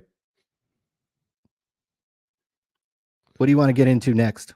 Cards HQ. We have Cards Questions? HQ topic. Is there a Cards HQ topic? Because I know everybody just wants to know what's going on over at Cards HQ. They have, you know, we don't get weekly sales numbers anymore out of Cards HQ. We maybe should have laid off the hate. We shouldn't have been haters HQ for the first 2-3 weeks this was open. We should have been like, man, this is a great idea, man. Jeff's gonna kill it, boy. And then maybe we would have got like weekly sales numbers over at Cards HQ. We do have a trade night. They have announced that the second Saturday of every month. Very cool. 4 to 9 p.m. at the HQ, guys. At the headquarters. More hours. You got to be there. More hours for the employees. That's another, like, tack on another 6 hours because you probably there half hour after the store even closes, if you can round everybody out and get them the fuck out of there. So the second Saturday of every month, starting this Saturday, March 9th, trade night at the headquarters of Sports Cards, run by hobby hero Jeff Wilson. So what are your thoughts about the trade night? What are your thoughts about, you know, hey, look, they've been running this little, what's it called? Cards HQ, Breaker Arena. Not a whole lot of activity out of the, look, they're live right now. It's 10 o'clock at night. So they're live now. My God. So they're live right now. So it looks like they forget to turn off the camera. Jeez. So this has been live for 11 hours. Let's see if any commerce happened. I don't know. I don't see a whole lot. It's bad for your stream. If you're just live and you get no engagement, you should only go live when you've got something going on. Doesn't look like a lot's going on over there. I want to say in 11 hours there was no cards broken, but wow. Well, it is Thursday. Thursday. As we all know, Thursday afternoon at a card shop is going to be dead. So unless it's the summertime. But did Jeff Wilson know this? The moms are going to drop their kids off. So I don't know. Did Jeff Wilson know that it's dead? Here's the thing: his idea was he was going to sell online, but if you go to Cards HQ, can you buy any cards on their website? You can't. So I don't know how he's revolutionizing retail. He's got a stream that is dead. You go to Cards HQ and there's no way to buy cards. Maybe if we go to their whatnot stream, we could buy a card or two, but I don't know. I'm not exactly sure of the business model. And then to get the inventory, they have to get on Southwest flights and buy cards at other card shows. So they've got to go, they have to rely on card shows, and they've got to get on a flight, fly to get their inventory. Again, if it was 1,000 square feet, we'd be, yeah. If it was 1,000 square feet, be a good idea. But when you're running in the back of your basement, be interesting. But no, clearly no. I don't know. You want to go to questions? I got to make a phone call here in a minute. So let's do it. Bob Boozle says this is the Rolex of sports card programming. I saw Rolex had a hell of a year. Sold like, I don't know, billions of dollars worth of watches. Thank you, Bob Boozle. I say Bob Boozle's got to be the star of the chat. I hear people all the time saying they show up in the chat really for his commentary. It's fantastic. No, where are those exquisite cards? Pull up those exquisite cards I was bidding on. I mean, that's the shit you should be buying. Fuck Paul Pierce. Fuck, dude, that card's never going to lose value though. Whereas that Jalen Hurts could be a $30 card this time next year. Like that, Fuck Paul like Pierce. he gets run out of Philly. It's nothing. What about the Chris Paul? I was betting on a This Chris guy's a Paul. chump. This guy's a fucking chump. A chump. He's a Hall of Famer. And he's won a ring. He's actually done something in his career. Paul Pierce this guy's a chump. $190. Pop 1. 8 of 10. They don't make cards like that anymore. No ring. It's okay. I can't believe you're hyping Chris Paul right now. I'm on. Well, he should have been a Laker, but David Stern or whatever got in the way of that. Look how much these cards sell for. I'm telling you, look at that. Look at those ones. $600, $700. I mean, that's a sick patch, but they don't make cards like this anymore. I mean, period. And they're not going to make cards like this anymore. That Jalen Hurts is a dime a dozen. Wait till that, like it literally in a month, 5 quarterbacks are going to get drafted, and watch the hobby just they're act like I'm going to have this fucking card before they even play games next year. I'm telling you, I mean, watch when Philly drafts a quarterback in the second round. No, watch what happens to the value of that card. Has he even been re-upped on his contract? Does he even have a contract? Dude, he's got to watch. He's in his 5th year option, so I don't even think they have to pay him until next year, probably. John Winkler, $499, $1,000 bounty from Jabs on his cards. Here is some towards that. Thank you, John. Oh, love to get a part of that bounty. Maybe we should buy some big league and break it. Should we buy some big league, Ryan? And we should break it. Yeah. All right, I'll go to I'll go on wherever we can buy this kind of stuff, and I'll buy a couple boxes or whatever. Buy a couple boxes, and we'll I would say a case, but I've actually opened a case of opening day, and it's like a 3-day operation. It is not fun. So I will buy a couple of boxes, and we'll do a break. Hopefully we'll pull one of the big cards, which at this point sounds like it's Jabs. Philly Joe wants to be in that tier 3 grift with the $20. Thank you so much. I meant to set the grift up this week, but it was just one of those kind of weeks. So very soon we'll have a grift. Jab's girlfriend is unemployed, and he let her move into the casa. Wow. Oh, it's a bold move. That's a bold move. She's probably on her way out. That's probably the first step to getting kicked out. Because she didn't look like a girl to me that would be quiet during the breaks. Like when she wanted something, looked like to me she would open her mouth. And Jabs, as we know, if you open your mouth during his breaks, like, does this look like a girl that's going to stay quiet during the 2023 Top Series 1 break that Jabs got going on? Does she look like she's going to put off? Depends if he's handing her the $100 bill. That's true. I don't know. You hand her 100 here.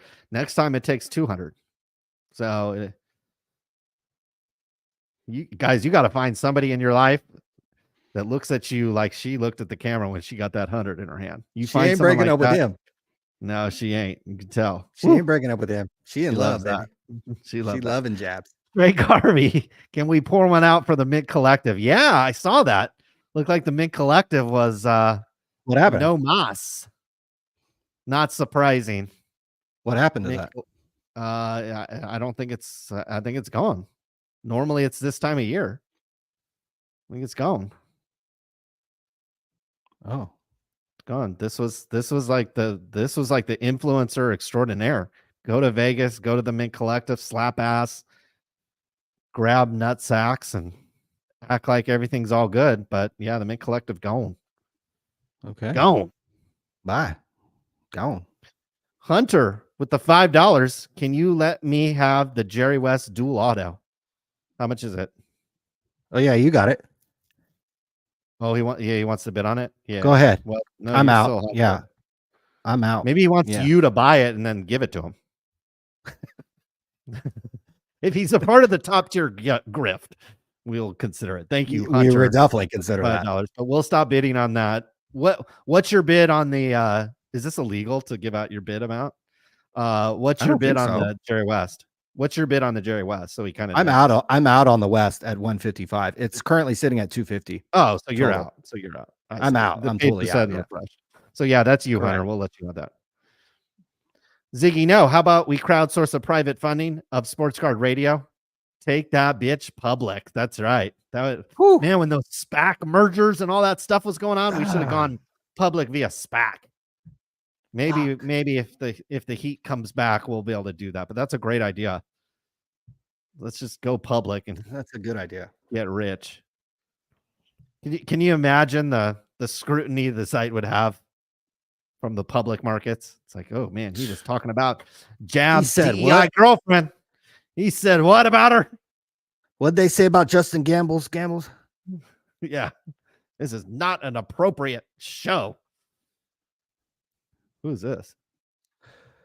Stone Chase. Thanks for the Chris boy Paul Stone. trade at the card show. I really like this guy's videos. He goes around to these shows. A lot of them are local to Okay. me, and he just kind of chats it up with these guys, talks about the cards he's buying. There's about 3 or 4 guys in this group.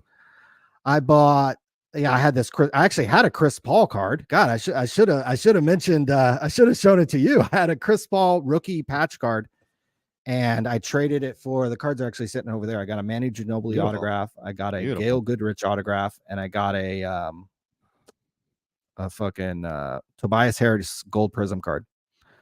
Nice. So this is our boy Stone Chase right here. So you guys should go watch his channel, Stone Chase. Oh yeah, I've seen this on guy a YouTube. lot at the shows. Yeah, I know it. Yeah, I recognize really this like guy. his videos, and nice guys, local guys, and kind of takes you through the card shows, talks to some other people, talks about the cards they're buying, and really, really good stuff. So thank you for the cards that we traded, and if we win this one, maybe I'll bring this one to you at the next card show. We'll see what kind of deal we can work out. 200, yeah, straight across, $200.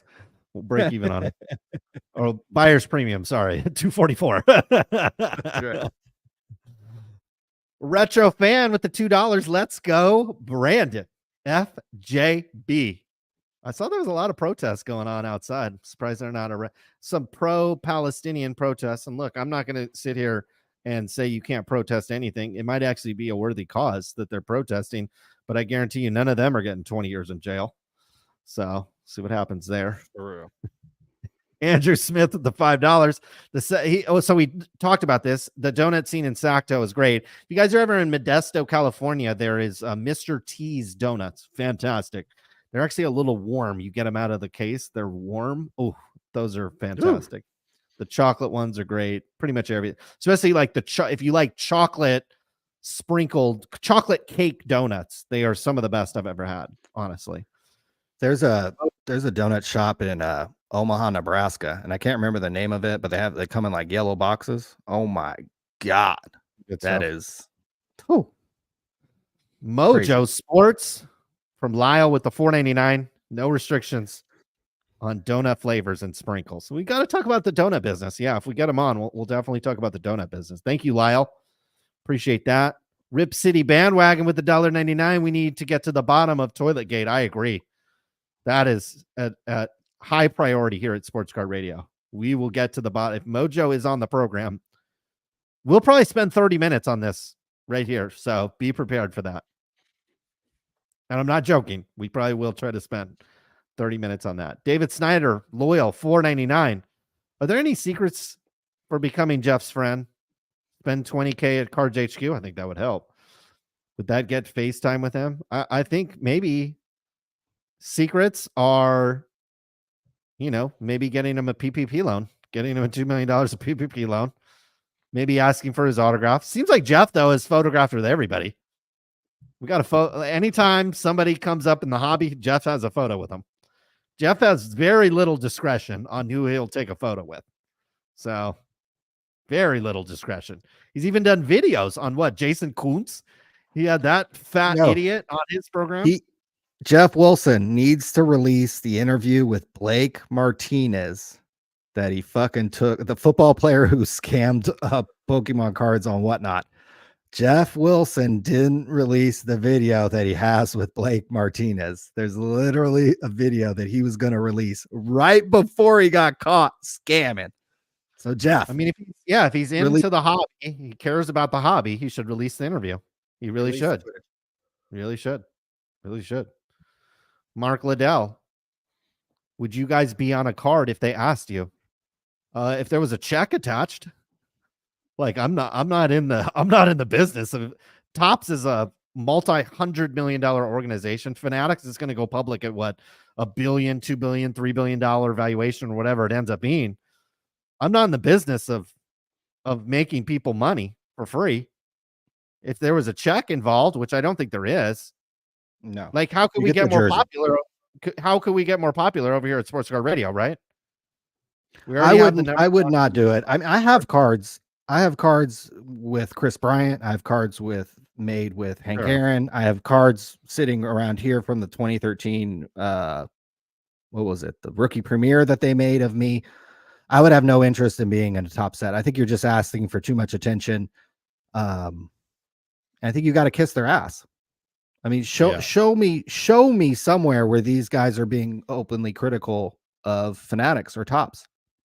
And it's okay to kiss it. Look, it's okay to kiss Tops's ass. You know, I'll get on here, I'll kiss Rolex's ass.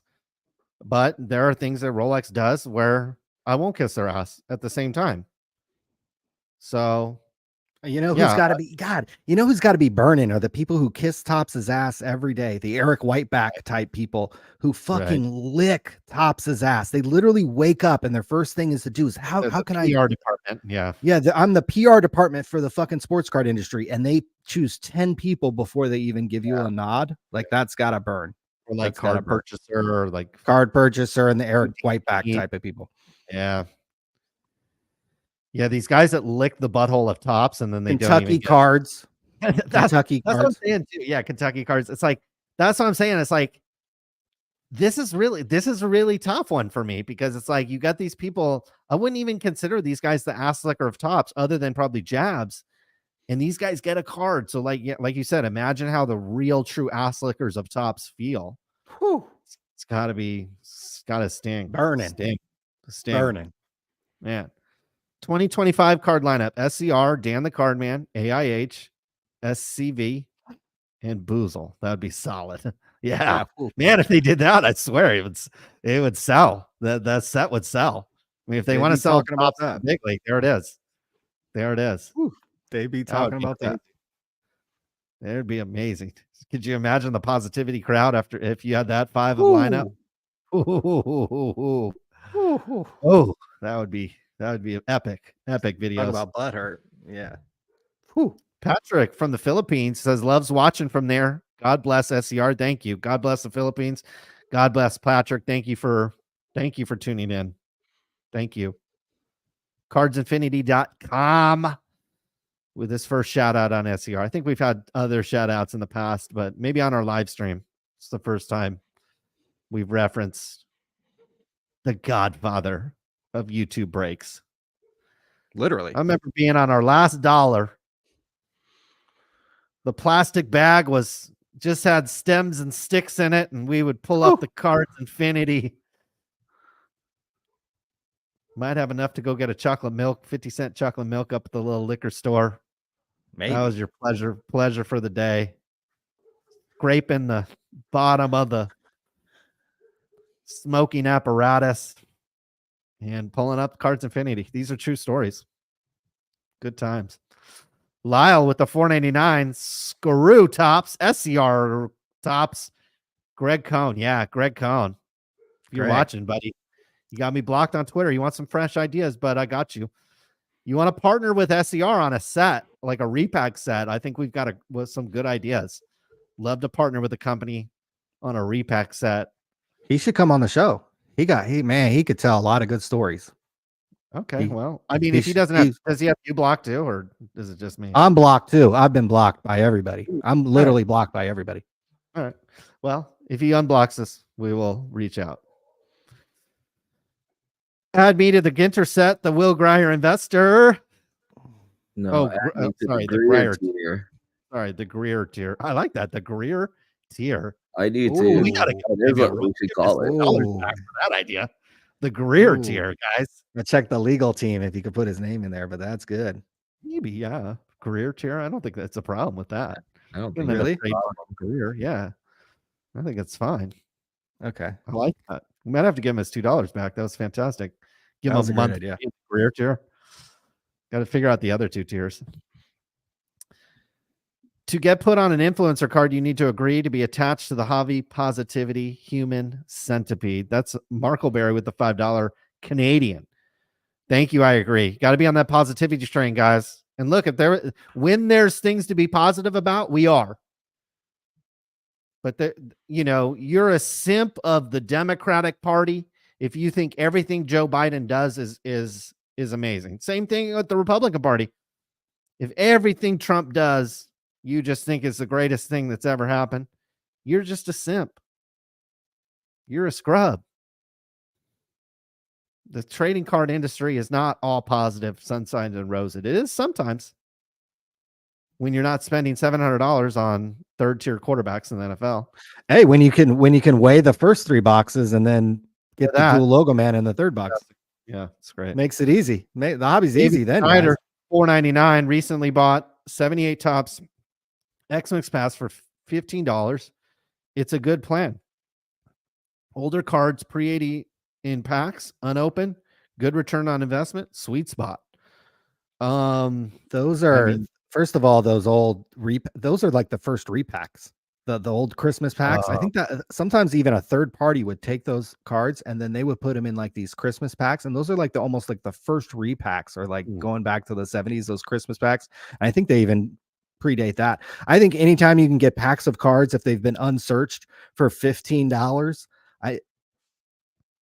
from the 70s, I think there's room on the table to make some money out, especially now. You pull up some of these, even just a random, it doesn't have to be like George Brett or whatever. It can be like just the random high number that has 2 PSA 10s.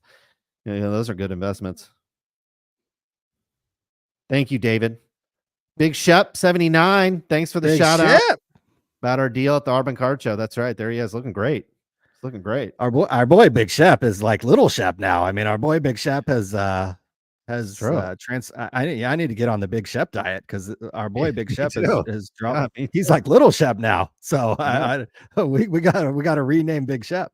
So it's good to see you out there, Big Shep. Been around the hobby a long motherfucking time. And he is involved with True Sports Cards. There's our boy J-Will right here, J-Dub right here.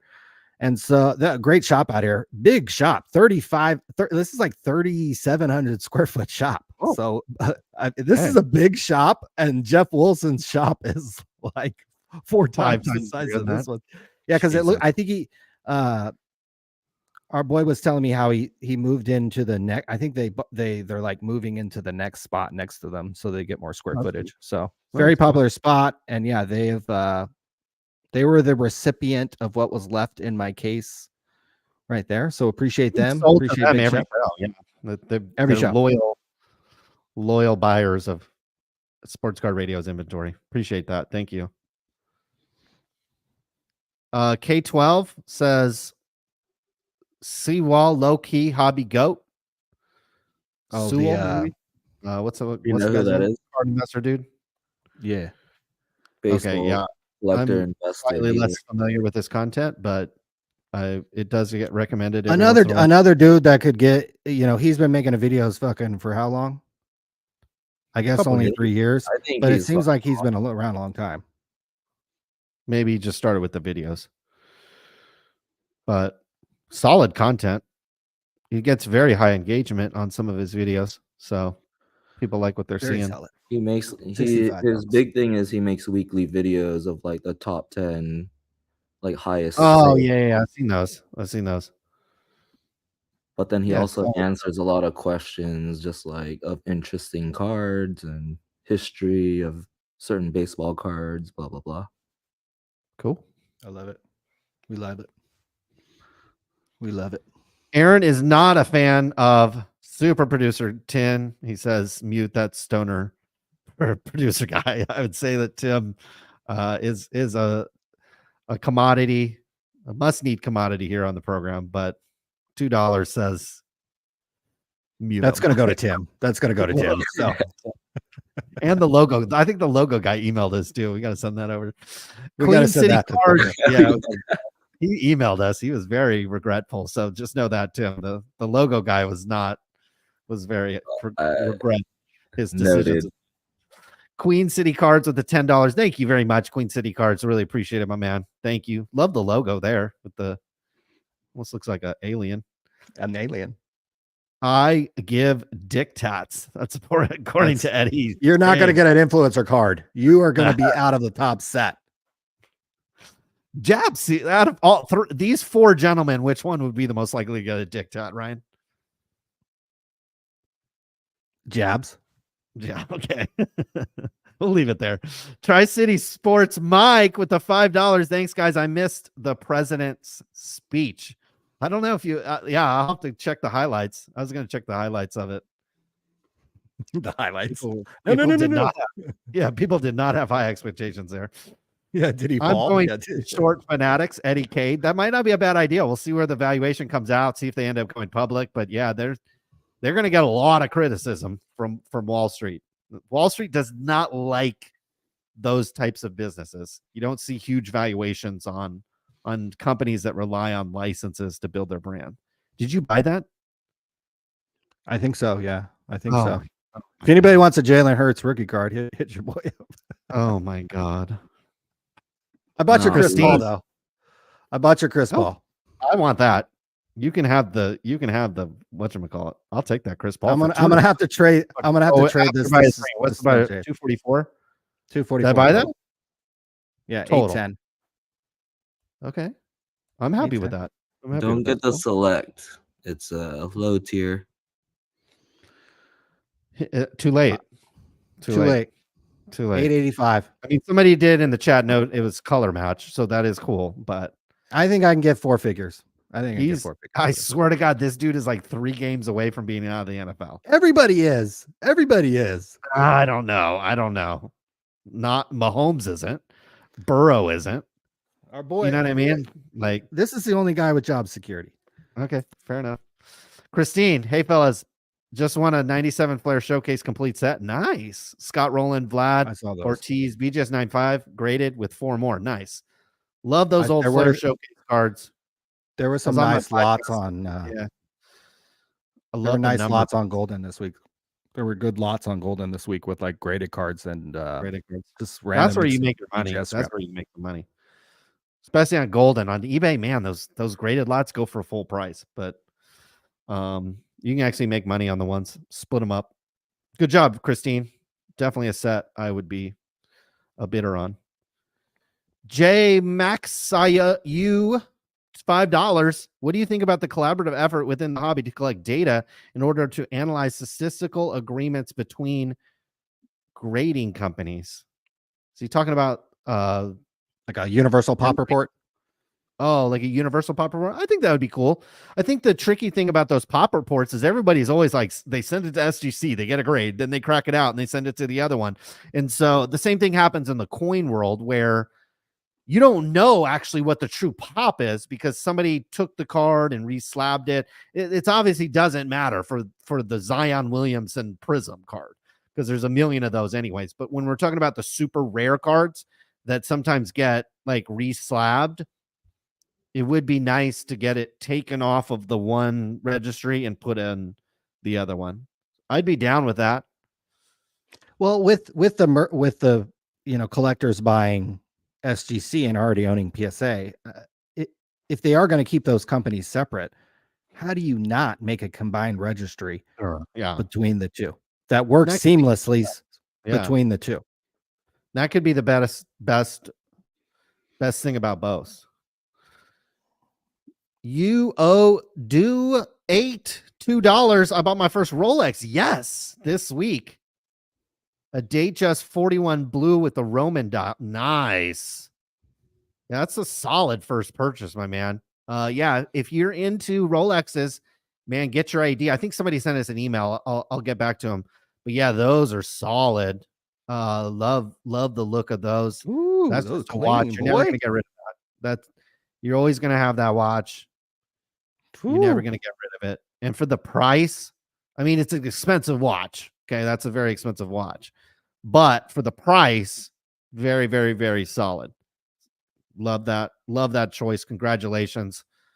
Strongly recommend everybody buy a Rolex at least once in their life, or I think I'm up to 4.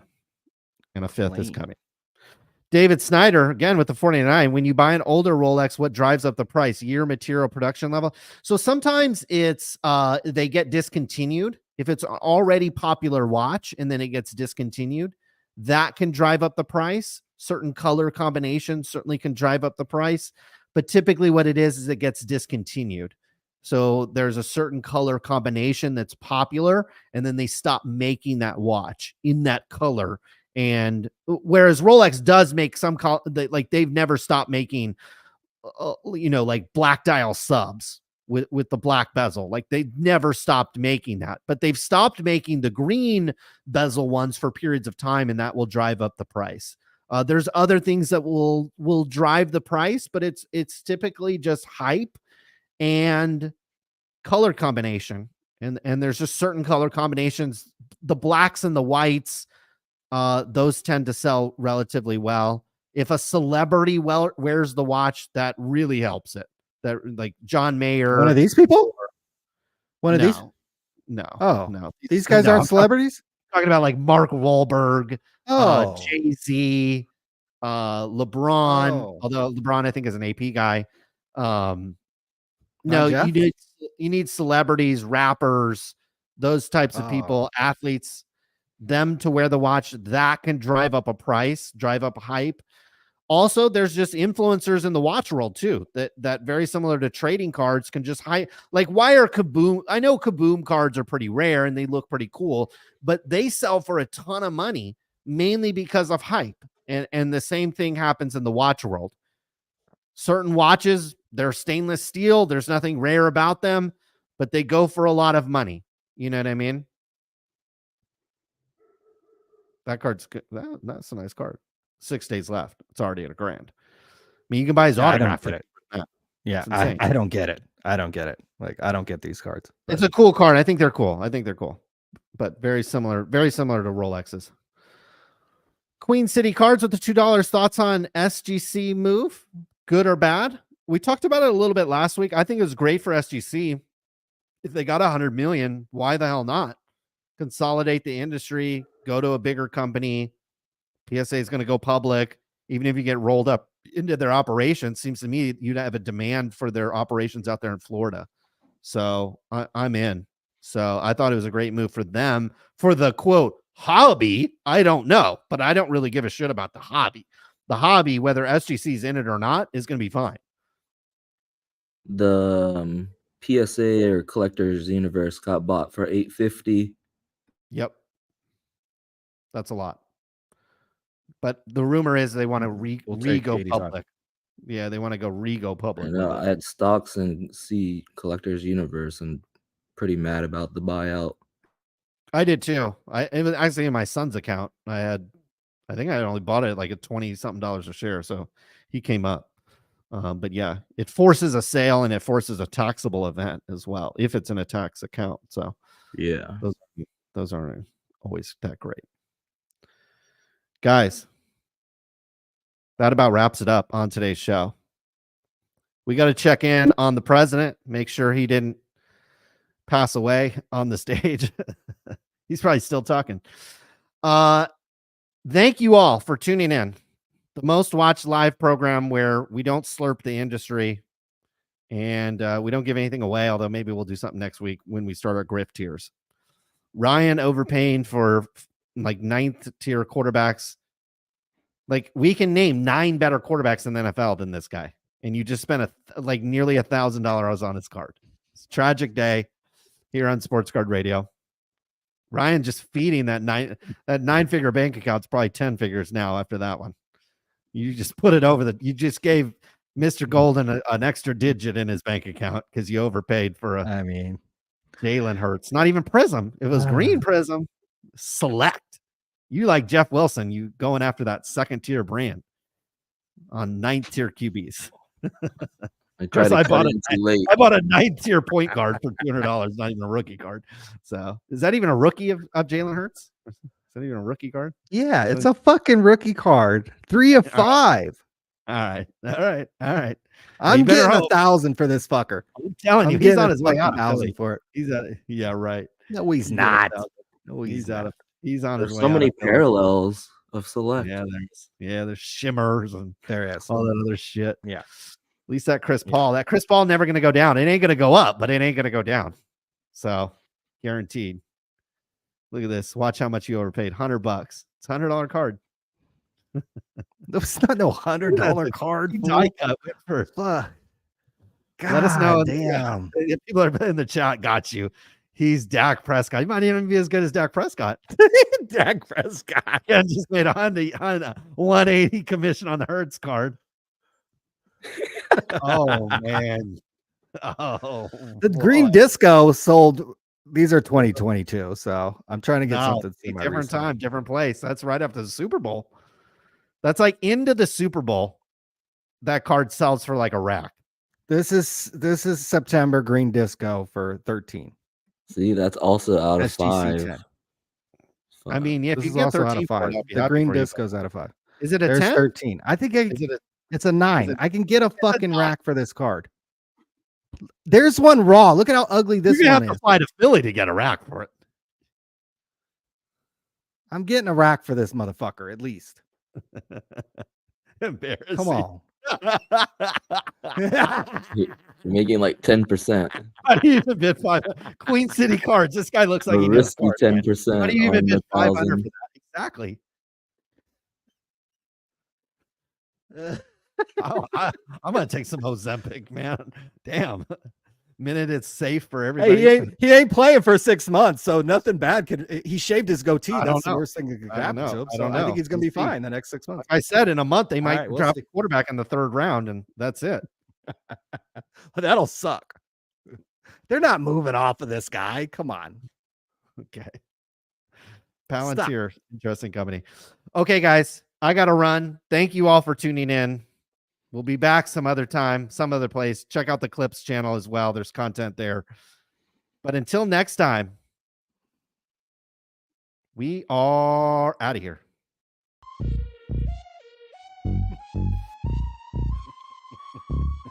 B-side on the beat.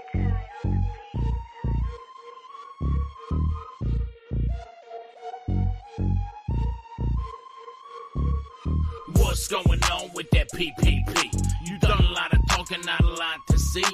Up in the millions like 2.3, but Jeff got it all getting off scot-free.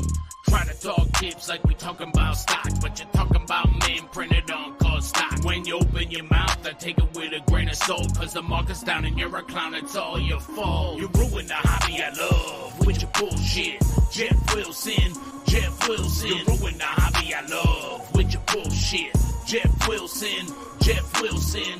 Did you dip, Jeff? I think you dipped, Jeff. What you talking about? I don't think you dipped yet.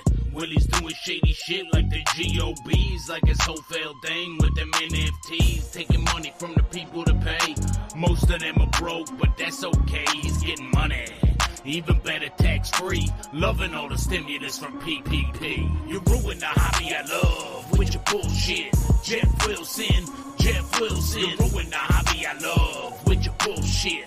Jeff Wilson, Jeff Wilson. You ruin the hobby I love with your bullshit.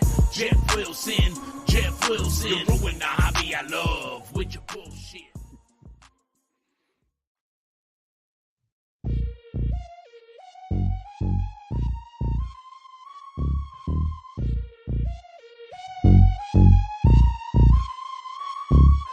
B-side on the beat.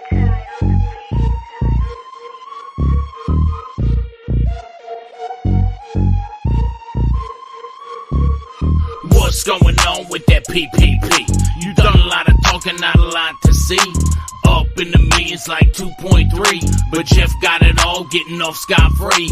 Try to talk tips like we talking about stock, but you're talking about men printed on called stock. When you open your mouth, I take it with a grain of salt, cause the market's down and you're a clown, it's all your fault. You ruin the hobby I love with your bullshit. Jeff Wilson, Jeff Wilson. You ruin the hobby I love with your bullshit. Jeff Wilson, Jeff Wilson. Did you dip, Jeff? I think you dipped, Jeff. What you talking about? I don't think you dipped yet. Willie's doing shady shit like the GOBs, like his whole failed thing with them NFTs, taking money from the people to pay. Most of them are broke, but that's okay, he's getting money. Even better, tax-free. Loving all the stimulus from PPP. You ruin the hobby I love with your bullshit. Jeff Wilson, Jeff Wilson. You ruin the hobby I love with your bullshit. Jeff Wilson, Jeff Wilson. You ruin the hobby I love with your bullshit. Jeff Wilson, Jeff Wilson. You ruin the hobby I love with your bullshit.